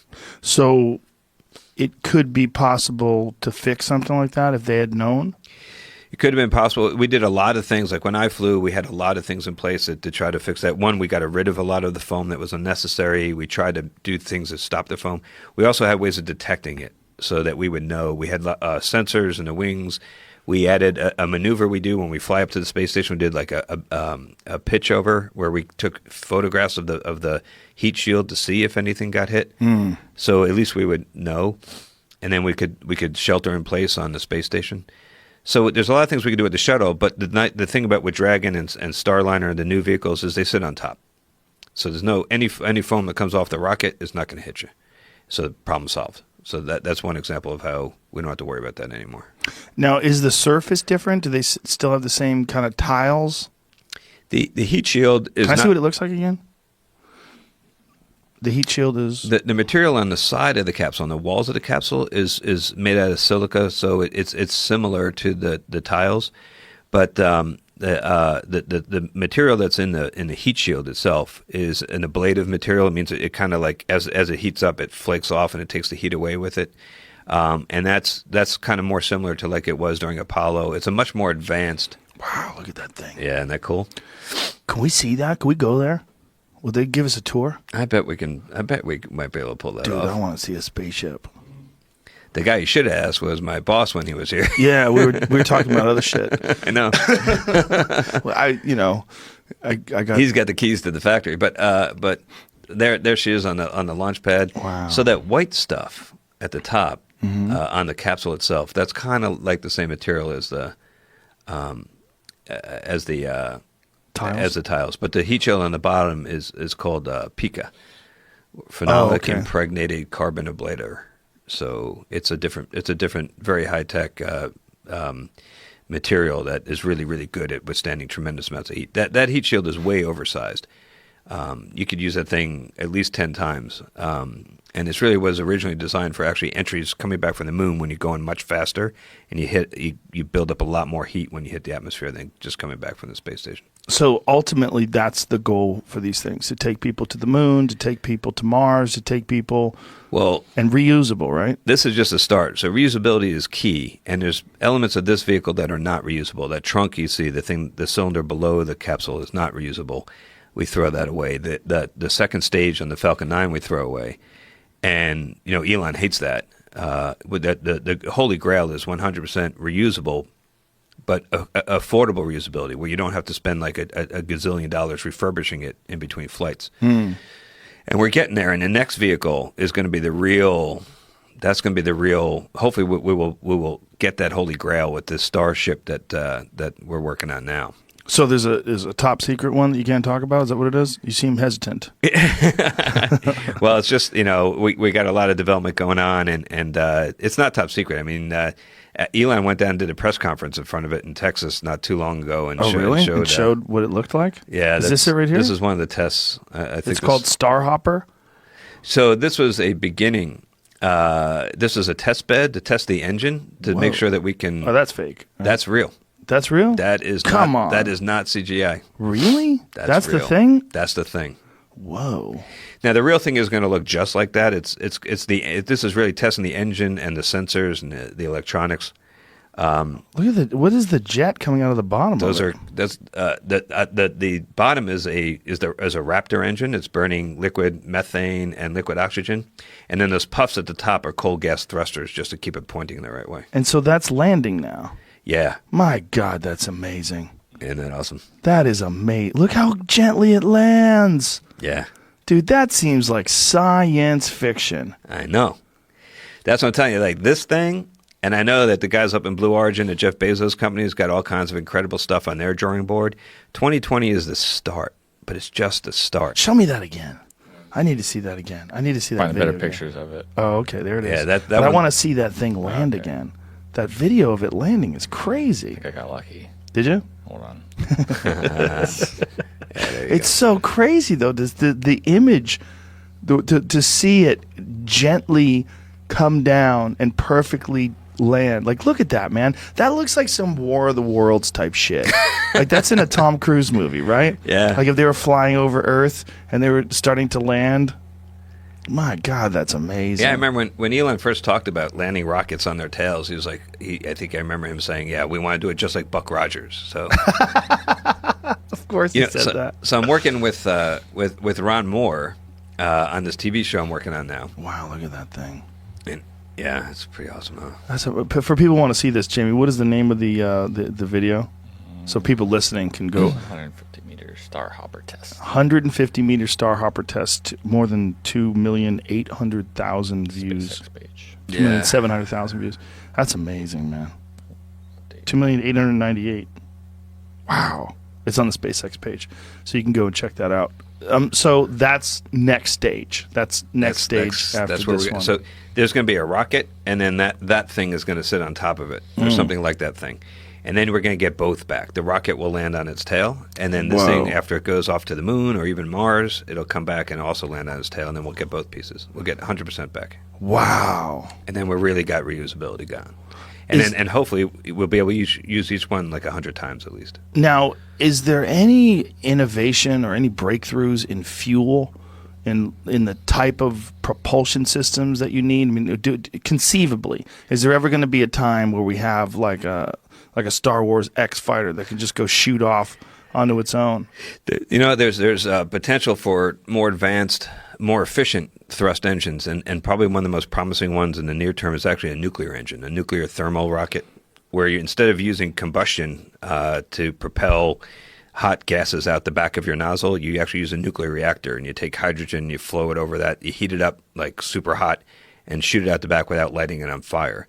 And if you do that, you can actually get much more thrust with much less mass of fuel, like a smaller fuel tank, but more thrust over time.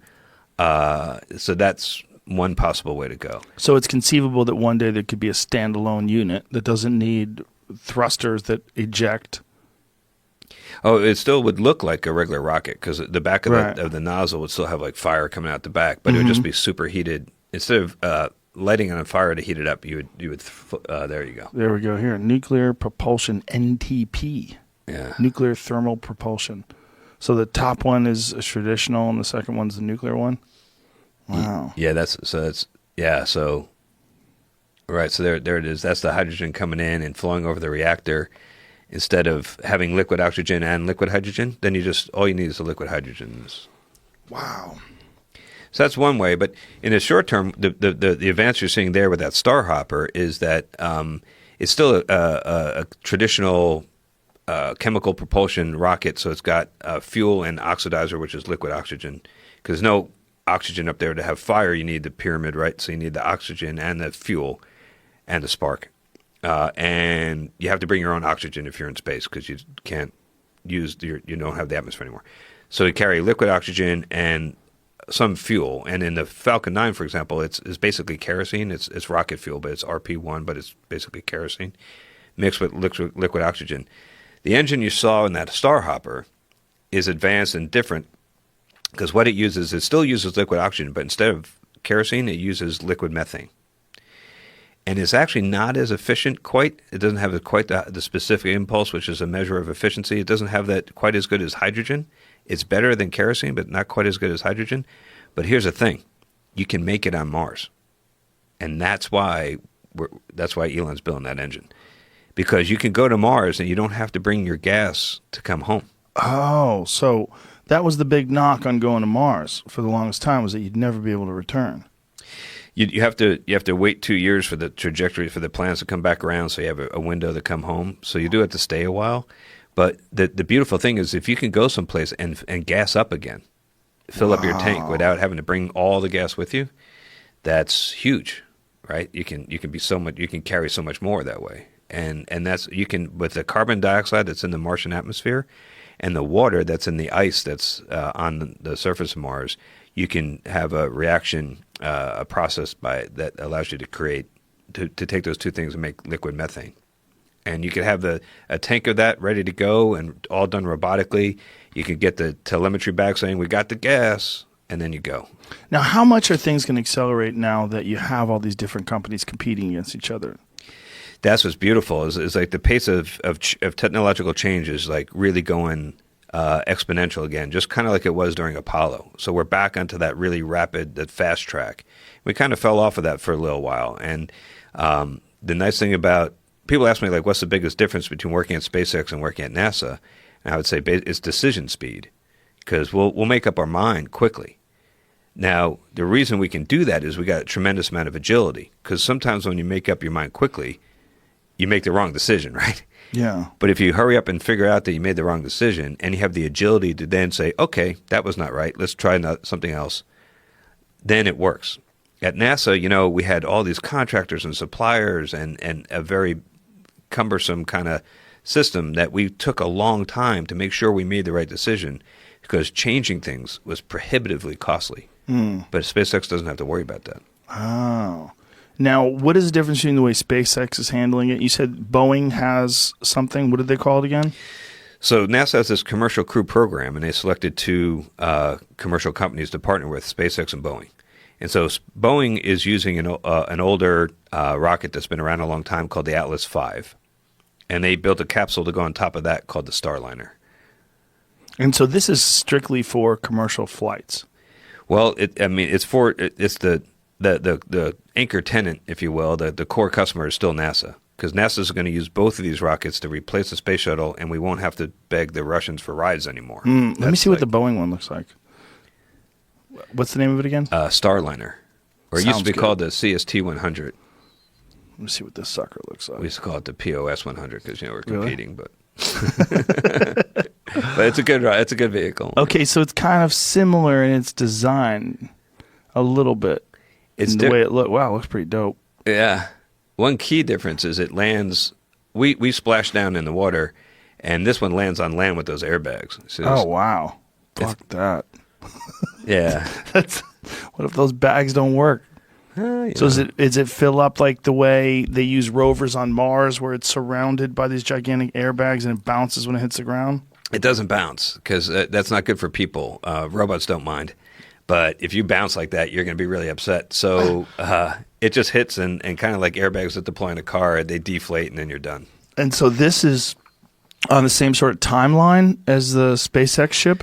Yeah, I think they're. I think SpaceX is really ready to go, like in March, like very soon.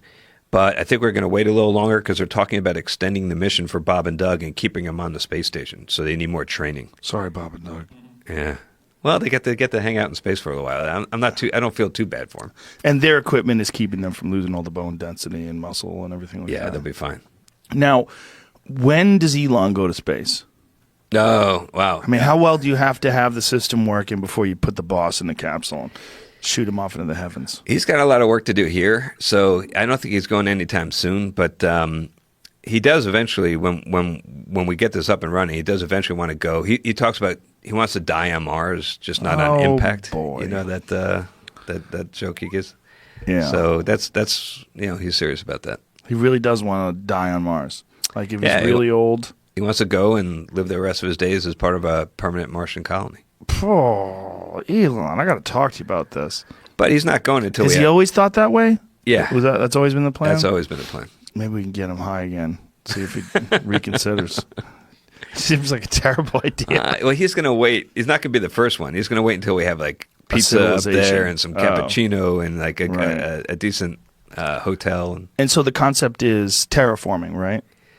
That's not going to happen. I think even Elon would tell you that's not going to happen in his lifetime. That's something that like generations from now we could think about. That's hard. So there's some sort of domed civilization, like what? Yeah, we're gonna live in some kind of pressurized compartment, some kind of pressurized habitat. So it'd be kind of like science fiction, like what you see in science fiction things, where ships land on planets and people live inside the ships, and you can't go outside unless you wear a suit. Unless you wear a suit, yeah.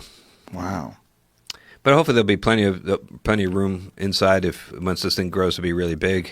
We also have to make sure it's really, really well protected from radiation, because even once you're on Mars, you have to worry about those GCRs and yeah. Didn't he have an idea to like nuke the caps? Yeah, like nuke the solar polar caps and yeah. It's not like anybody's really sitting around drawing up plans for that. That was kind of like if we had to do it, how could we do it? That's one thing, that came off the top of his head. But and what was that was to raise the temperature or to change the atmosphere? Or? That's to like melt the caps and then eject a lot of gas into the atmosphere and beef up the Martian atmosphere. What a weird roll of the dice that would be. I don't think we're going to be trying that anytime soon. And what is the concept, like in terms of terraforming, what kind of window of time would it take to turn that into a livable environment? That you're starting to really extrapolate it out pretty far, and it'd be pretty hard for me to give you a timeline. Okay. So there's like giant leaps of technology that have to take place. Yeah, that's a big one. But it's as a proof of concept. It's sort of, I mean, there is a theory, right, that you can alter the atmosphere. And I mean, Mars has got enough gravity that if you could put enough gas into the atmosphere, it would stick around. Kind of like, it's got it's possible. You're not going to get to one atmospheric pressure like 14.7 psi like we enjoy here, but might be enough. Now, and their gravity is what percentage of Earth's? It's about a third. Yeah. Wow. So right. you would definitely experience a lot of the same issues that you have if you go to the space station. So if you wanted to go from Mars back to Earth, there would definitely be some sort of an adjustment period. Yeah.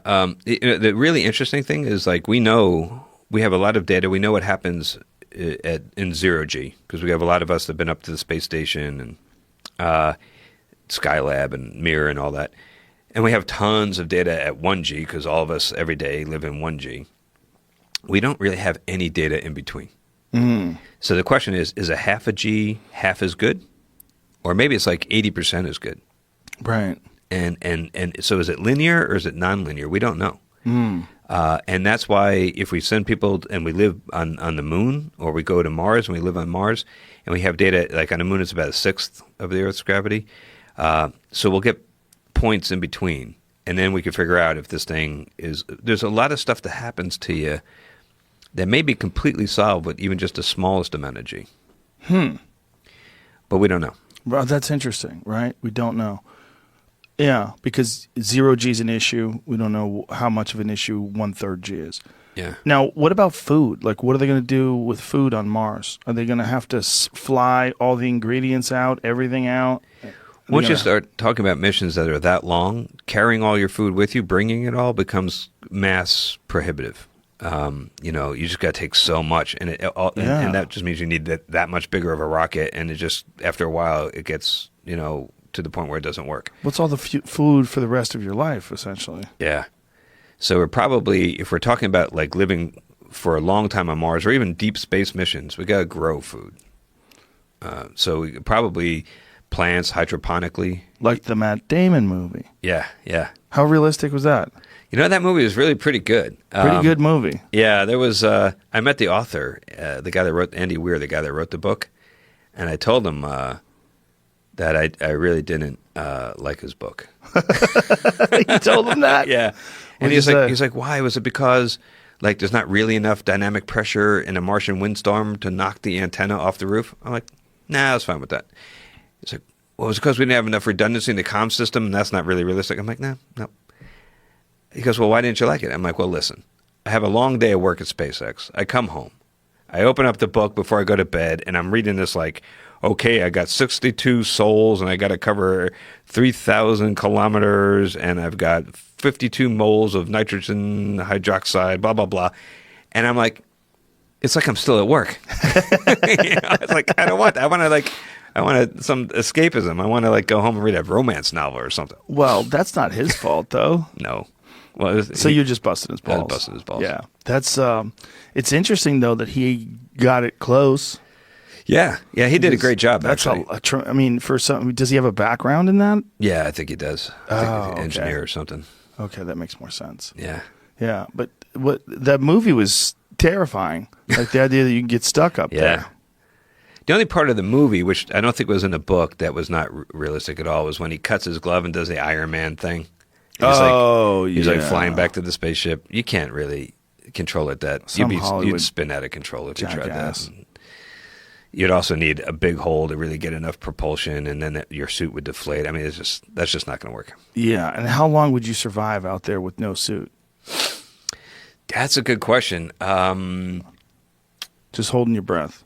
Well, you can't really hold your breath because as the pressure all goes down, the first thing you have to worry about is barotrauma. So like in your lungs and in your sinuses, and it's all going to like an overinflated balloon. So it's like if you try to hold your breath, that's a wrong thing to do because you're going to.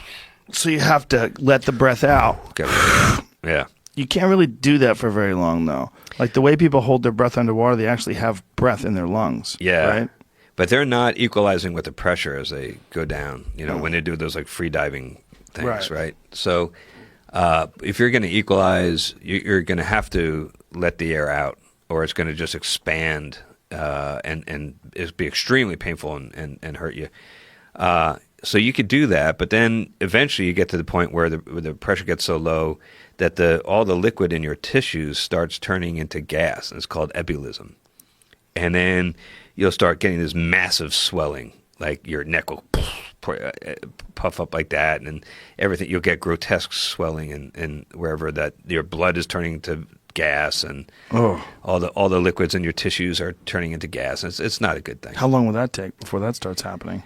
That will start happening fairly quickly when you equalize. After you breathe out all that air, you can counteract it by having squeeze suits, like suits with mechanical counterpressure that squeeze it and hold it in, like a blood pressure cuff kind of pressure, kind of thing. So you could do that. Doesn't sound promising. No.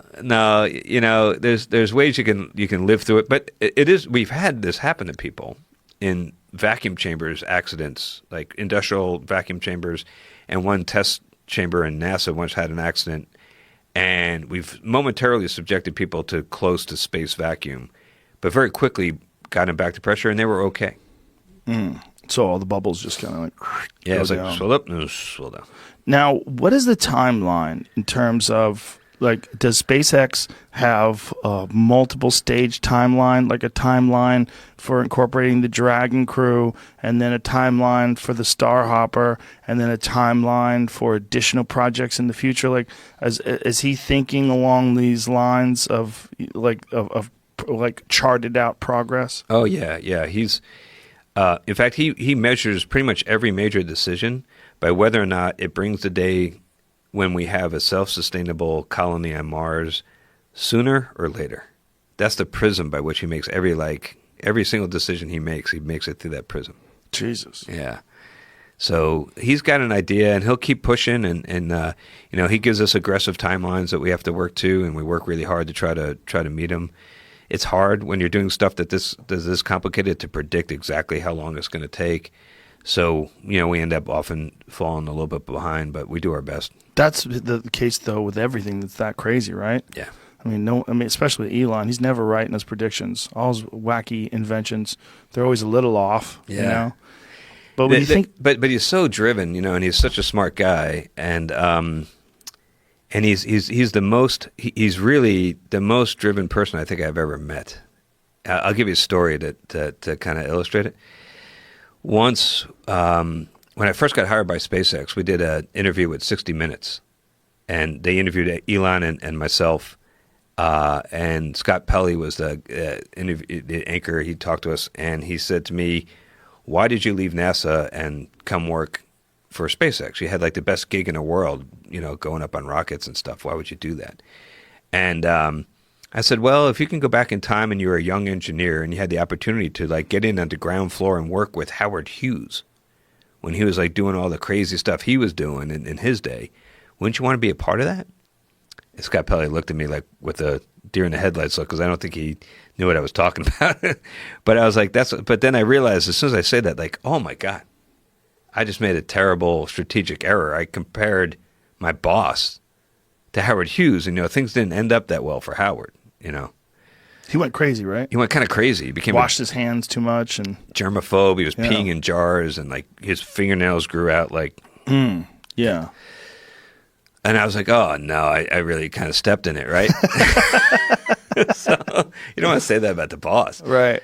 So it took a while. It was like months later. We were driving in a rental car, just the two of us, in Florida. We had a meeting at NASA, and we were driving back to the airport to get on his airplane to come back to L.A.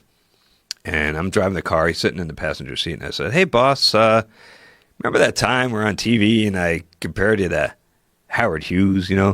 I just want you to know I was comparing you to the young, dashing, starlet dating Howard Hughes, not the old, decrepit, peeing in jars, fingernail guy." It's all about the timeline. Yeah. And I was, and all I got back was silence. And now I'm really scared, right? And I'm sitting there like waiting for him to say something. And Elon will do this. And he did this on your show, right? He kind of like, if you pose to him a serious question, he'll consider it. And he'll kind of go into this almost like a trance. He'll stare off into space, and you can see the wheels turning. He's like focusing all of his intellect, which is considerable, on this one question. And that's what was happening. So I waited. And then he turned back to me and he said, Garrett, I don't think it's an apt comparison. I said, oh, okay, good. Why? I'm curious, why do you think that? And he said, well, none of Howard's designs, as brilliant as they were, ended up really changing the way we live our lives. So we don't send, like he made the Spruce Goose, which is an incredible airplane. It was all wood, trying to solve the problem during the war of rationing. He said, we don't send our goods across the oceans in giant wooden airplanes. We don't do that. The H-1 Racer was a beautiful airplane, but it was a one-off. It never really led to a large designs that changed the way people live their lives. So that was his objection, was not that like I was comparing him to some creep, but that it's really important to him to have the legacy of drastically impacting the way all of us live our lives, so kind of the way Steve Jobs did or others that really move the ball downfield for humanity. That's what's driving him. He's such an unusual human. I mean, there's very few people that you could make any kind of rational comparison to other than maybe Nikola Tesla. you really stop and think what he's done. Yeah. And the fact that he does them all simultaneously, that he's involved in the Boring Project, he's involved in Tesla and SpaceX all simultaneously, and Tesla Home, solar, all the solar panels and the making solar tiles for roofs, and he's doing so many different things at the same time. It's almost impossible. I don't understand how he does it. Yeah, I've seen him do it, and I still don't understand it. It's like I kind of burn myself out just trying to do one of those things. Yeah. He does all of them, and I mean, he does have all the advantages of wealth, which helps. So like he'll have meetings with us, and he'll walk out of his last meeting, and he'll walk across the street to Hawthorne Airport, hop on his jet, and he's at Palo Alto in a couple hours, and he can be first thing in the morning at Tesla. Right. And he's got a staff that helps him, and he's got those advantages. But that isn't in any way describe what he or that doesn't explain why he's able to do what he does. I don't know how he does it, to be honest. Well, he's the next stage of humanity.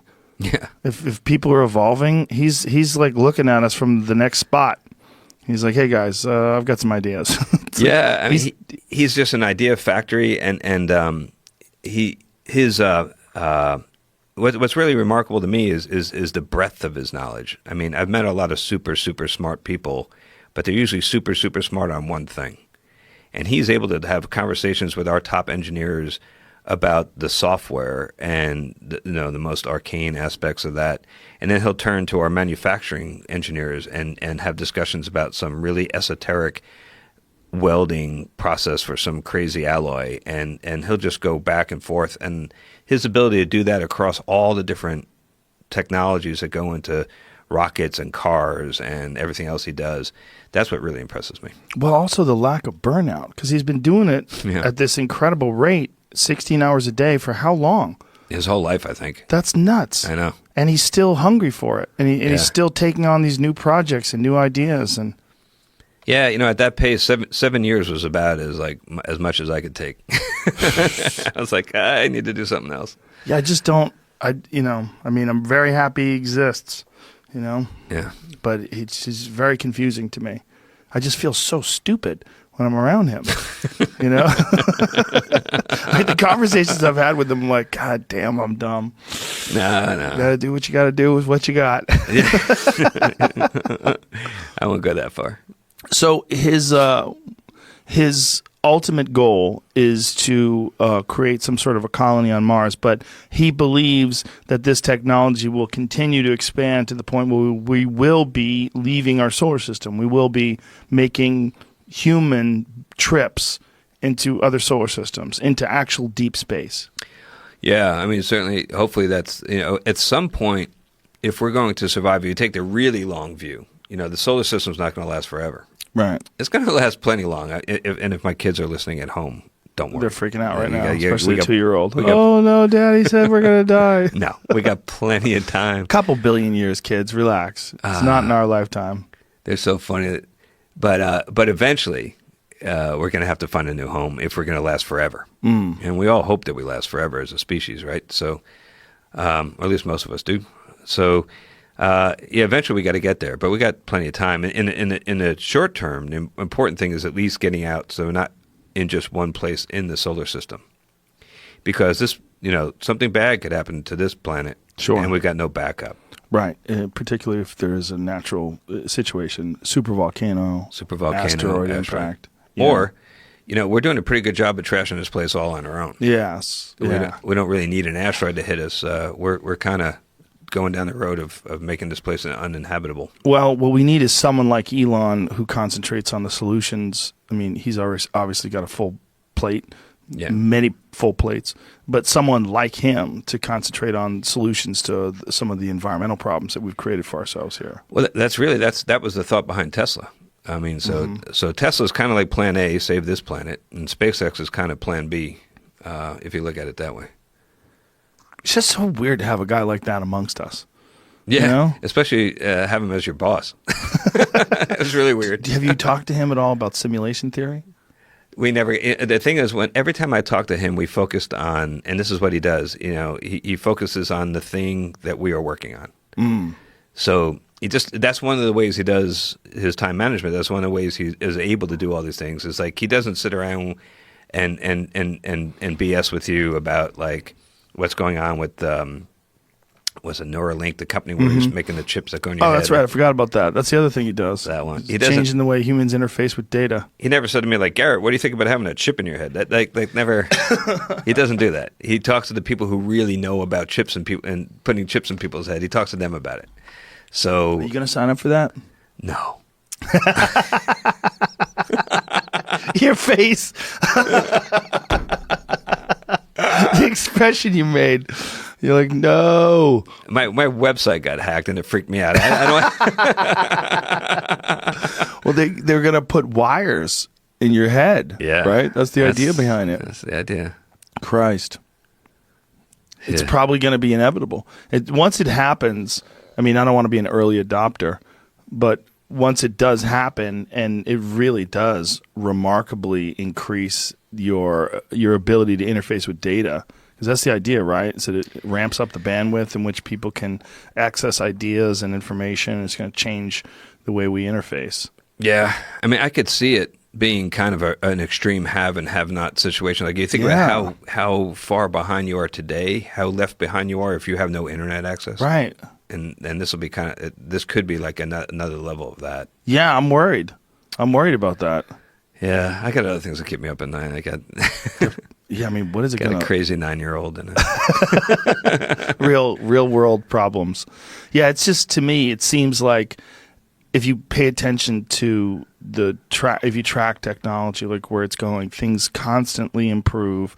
We demand constant innovation, and we're already wearing these things on our body in watches now. A lot of people wearing the Apple Watches and the Samsung and all the Google Watches, and it just seems inevitable that it somehow or another advances to a point where there's a chip or something you wear or some plate that they put on the back of your head and screw in.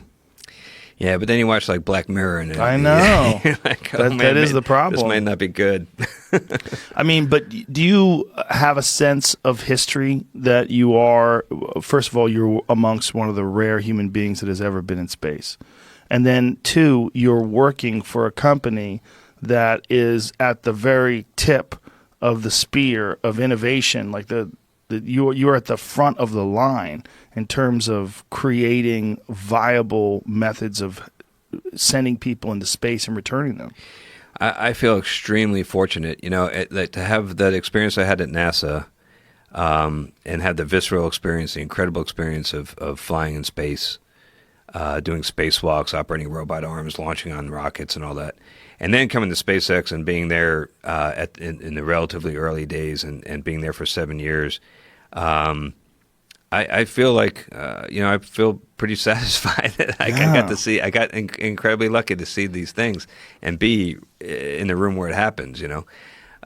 It's pretty remarkable. And now, I'm still a consultant at SpaceX, but I'm a full-time professor at USC. So now I'm teaching, and also working on TV shows. So now I'm like taking those incredible experiences I had, open up a lot of other doors, and like I end up like, for example, working on this TV show, I find myself like in the writer's room with a whole bunch of really talented, creative people, where there's no way in a million years this would ever happen to me if it weren't for these incredible experiences I was lucky enough to have. It's like that gets really surreal.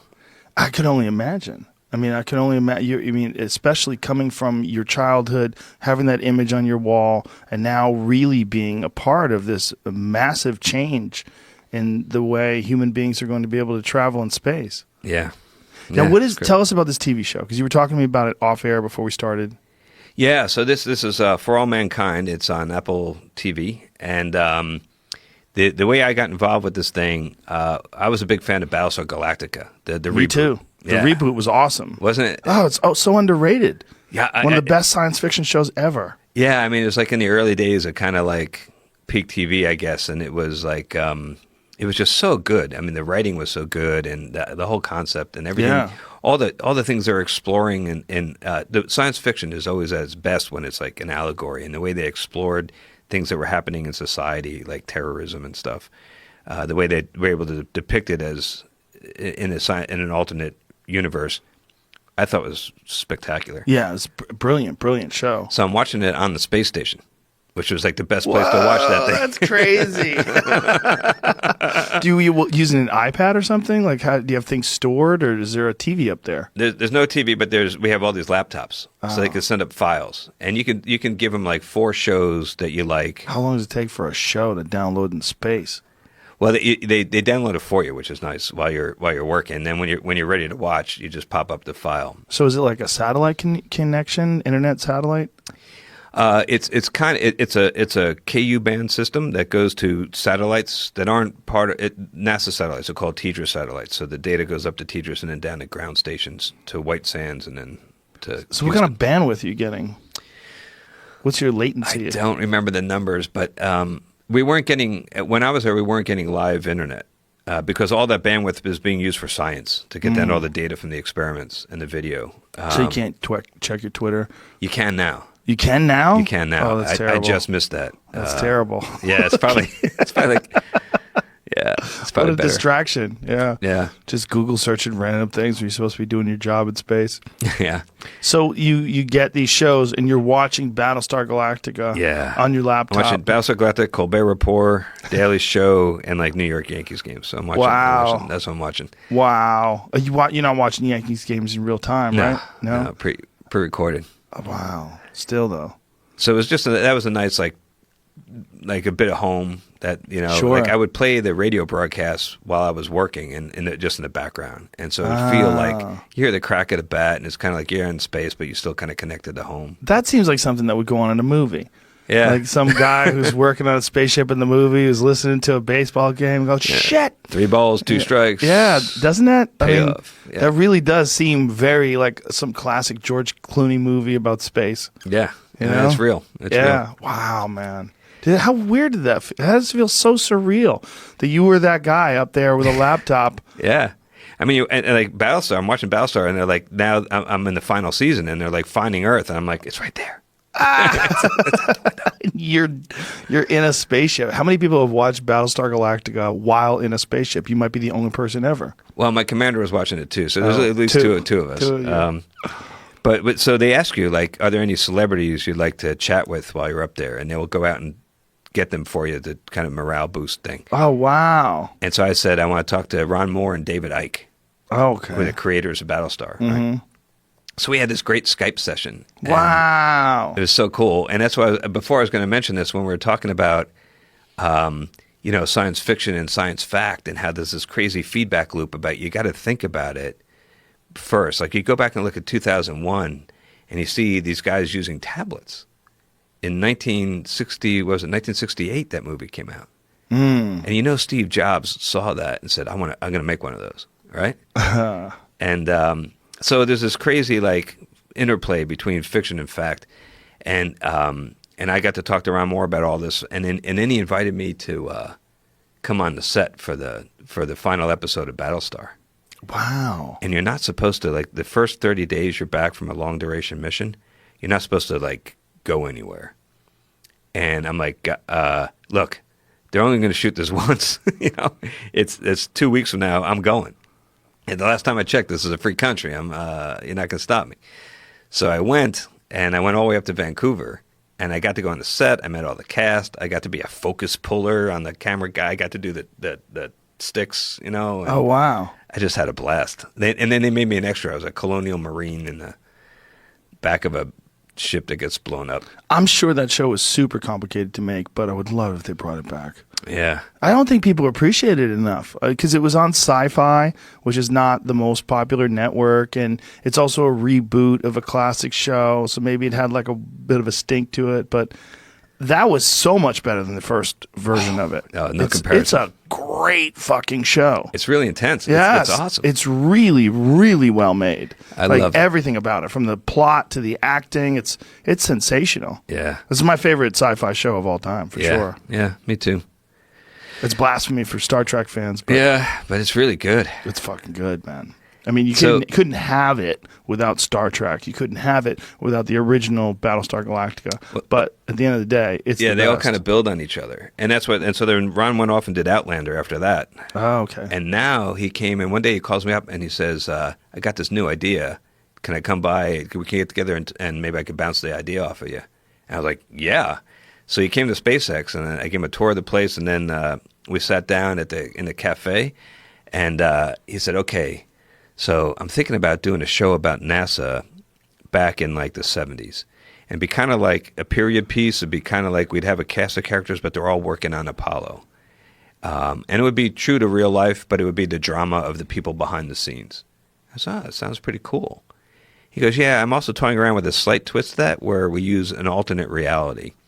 And in this alternate reality, we start at that point, but things turn out differently. And we started talking about like how close the Russians were to actually beating us to the moon, which not a lot of people know about. But when I was over there in Moscow, I got to see actually they have a warehouse where they still have their lunar lander, for example, that they built. They were really working hard on it. So we started what-ifing, like, well, what if the Russians got there first? What would America have done? How would things be different today if that seminal moment of Neil and Buzz stepping out on the moon was instead Alexei Leonov, a cosmonaut, doing it, right? And I was like, that is freaking genius. I mean, that was like I thought I want to see that show. That's like a great premise. And he pitched that to Apple, and they bought it. And then he called me up and said, "You want to work on the show?" And I'm like, "Yeah." that's so cool. What is your role? What do you do there? I'm a technical consultant, one of a couple. We have another group of people, a couple other people that help out too.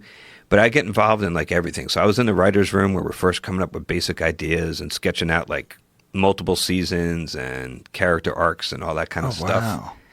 And then I get all the scripts and I read them all and I give notes on all the scripts. And then I come to the set and I meet with the actors, the cast, and I give them suggestions about like how to look real when they're in space. And then I like work with the VFX guys. I work with the stunt team. I get phone calls from like the hair and makeup people, like what do ladies do with their hair if they have long hair when they do a spacewalk? I'm like, you're calling the wrong guy, but I can ask a friend, right? So that's just so much fun for me. It's like, you know how like you can pay a whole lot of money and go to fantasy baseball camp? Yeah. And like you get to like have batting practice with the Dodgers or something, and they humor you because you paid a lot of money. Well, it's kind of like that. I keep waiting for them to say like, okay, the fun is over. Get out of here. Go back to your day job, But I'm like, I'm just loving it. That's wild. So how much correcting do you have to do? How much do you get the script and go, hey, that doesn't happen. That you can't do that. That's not. It depends. And every production is different. The nice thing about For All Mankind is they really, really want to get it right. I've worked on other projects where they say they want to get it right, but then they like completely blow off the laws of physics. And I'm okay with that. Like The Martian with the hand cutting thing. Yeah. Because at the end of the day, like I said this to some of my students, like nobody goes to see a movie for the orbital mechanics. Right? You go for the story, the characters, the act. Sure. Yeah. But it's hard if you're an expert in something to watch a movie where they fudge stuff and it doesn't make sense. Yeah. Like for me, martial arts movies, when martial arts movies do dumb shit, I'm like, come on, man. Or if I watch a movie about a pool player and I can tell the guy can't really play pool, I get upset. Yeah. So for you, when you're watching something like Gravity, right? That was a big one. A lot of people got really, like Neil deGrasse Tyson. I know, he hated that. He hated it. He went into... I liked it. And the problem is now that I have this job, now I'm getting more persnickety about it, I'm sure. Now I'm watching, I'm like, that's not right. But everything. The gravity, the hair. I used to not care, though. Like really? When I first saw Gravity, I loved it because it was a good story. It gripped me. But you knew that those space stations were not close to each other. Oh, yeah. The inclinations the orbits are totally different. You're going to go from one to the other with a fire extinguisher. I knew that was complete bullshit. Don't get me wrong. But that leap where they're treating you like you're a moron, they're treating you like there's no way you're going to be able to research this. But someone like you, that's your life. So like that's nonsense. So you're sitting there watching some hokey solution. Yeah. For something that would never work. Yeah, if it gets to the point where but that's a beautiful thing about like doing this with television is you don't have to actually be right. You just have to be believable, which the bar is like when I'm teaching my class at USC, I got to be right. But when I'm like, yeah, well, maybe this could happen. Right. You know, with the TV show, it's easier. But this TV show, you're just saying they really want to try to get it right. They really do because it's really important to them. And so, yeah, I've ended up making like wholesale changes to episodes. Become like the original idea. I try very, very hard not to interfere with their creative process because they're really, really good at that. And I'm not worthy. But I'm like, yeah, okay, I see what you're trying to do. You want this guy to be the hero. You want this person to feel remorse. You want this, and over the course of time, this person has a change of heart. I get the story. But what if, instead of doing it this way, what if the events occur like this because this could actually happen, right? And so I tried to change it. And there's one, like episode 9 and a little bit of episode 10 of season 1, I ended up sitting and working very closely with the writers and changing all the technical content to make the story work in a believable way. And that when we do that and then you see it on the screen, it's like so incredibly rewarding. It's really fun. That must be, especially as someone who's a sci-fi fan. Like Yeah. you've had 2 dream lives here. Like You I have know? 3 or 4 really. But That's incredible that you've gone from NASA to SpaceX and now to be able to create television shows that you can actually enjoy. yeah. Wow. One thing I wanted to ask you about space is we always hear stuff about space junk, about satellites and just junk that's floating around the atmosphere. How much of a concern is that, and what could be done about that stuff? It's a huge concern. It's a very, very big problem in certain orbits around the Earth, low Earth orbit, and also at the geostationary orbits. They're very. That's where you could put like communication satellites, and they stay over one spot of the Earth. Those are very polluted. There's a lot of junk, and it is very dangerous, and it's a real problem. It's hard to clean up. Over time, eventually, even at higher altitudes, there's still a little bit of atmosphere, like individual atoms. Eventually, that slows you down. Those collisions eventually slow you down. So eventually it comes back, but it could take a long, long time. Come back to Earth, you mean? Yeah, it'll come back and it'll burn up. So the most important thing is don't make any more junk. That's like the best thing we can do. And we're getting much smarter. Like at SpaceX, we take our second stages and all of our NASA missions, and after it's accomplished its mission, we keep enough gas in the tank to burn the engine one more time and bring it back in one piece, so it doesn't blow up into smithereens and cause more junk. Whenever we do anti-satellite tests, though, China did one relatively recently, and we've done them in the past. Those are like the worst because they create giant clouds of junk, and we still have to live with that. Is there any concepts on the table for how to take that stuff out? There's some ideas of using lasers to laser the things and make subtle changes to their trajectories and orbits. But it's all the technical solutions are challenging and expensive. So I don't know of any one idea that's going to like just solve this problem easily. Because we've seen the map of the Earth and all the different satellites that orbit it now, and all the different pieces of junk that have been identified. It's crazy. The amount of stuff, and it seems like nobody kind of thought it through. They just sort of did it and left the junk up there, and that's what humans do, man. I mean, like we've been dumping stuff in the oceans forever and not really giving much thought to it. And now we're finding giant gyres of plastic or down, So, yeah, we tend to not really react until it's a really big problem, but it's a big problem. And when I did my first spacewalk, one of the things we had to do was we had to bring in this handle that we're going to use on a subsequent spacewalk. It was we call it a D handle. It's just basically a half-inch piece of aluminum around like this that you can attach to something and then carry things. So we had this big chunk of aluminum, and we brought it inside, and my spacewalk partner, Rick, looked at the thing when we came inside and saw a hole shot straight through it. It's like about 1 millimeter in diameter. It's really small, but it went right through this half-inch thick solid aluminum. And he looked at that, and he said, man, if that hit one of us. And he didn't have to finish that statement, because if this stuff is moving generally speaking, about 10 kilometers per second. So that's like roughly 10 times as fast as a rifle bullet. So if something like that hits you, it could be a fleck of paint hitting you at that velocity. If it hits you in the suit, you're in a 100% oxygen environment, and you're just going to flame up. I mean, you're going to instantly combust. It's going to be really a bad day. So he didn't have to, like, he said, you know, when he said that, he didn't have to finish it. And we both looked at it, and then I looked at him and I said, yeah, but you're 6'4", so statistically, much more likely it's going to hit you. More object. And besides, I was kind of behind you most of the way out there. But it'd probably go right through him and right through you, too. It probably, yeah, might. That's what's so crazy about it is there's so much of that stuff up there. I'm always wondering, like, why doesn't it hit the space station? What? It does. It does. There's a couple of times I was inside the space station, I heard us take a hit. Whoa. So I heard the ping, but fortunately I didn't hear the ping followed by the psh. Oh, the air leaving. Yeah. So that ping is probably something bouncing off something or going through something. So the station has shielding. It's called Whipple shielding, and it's basically a piece of a wall, a thin piece of metal that stands off from the hull.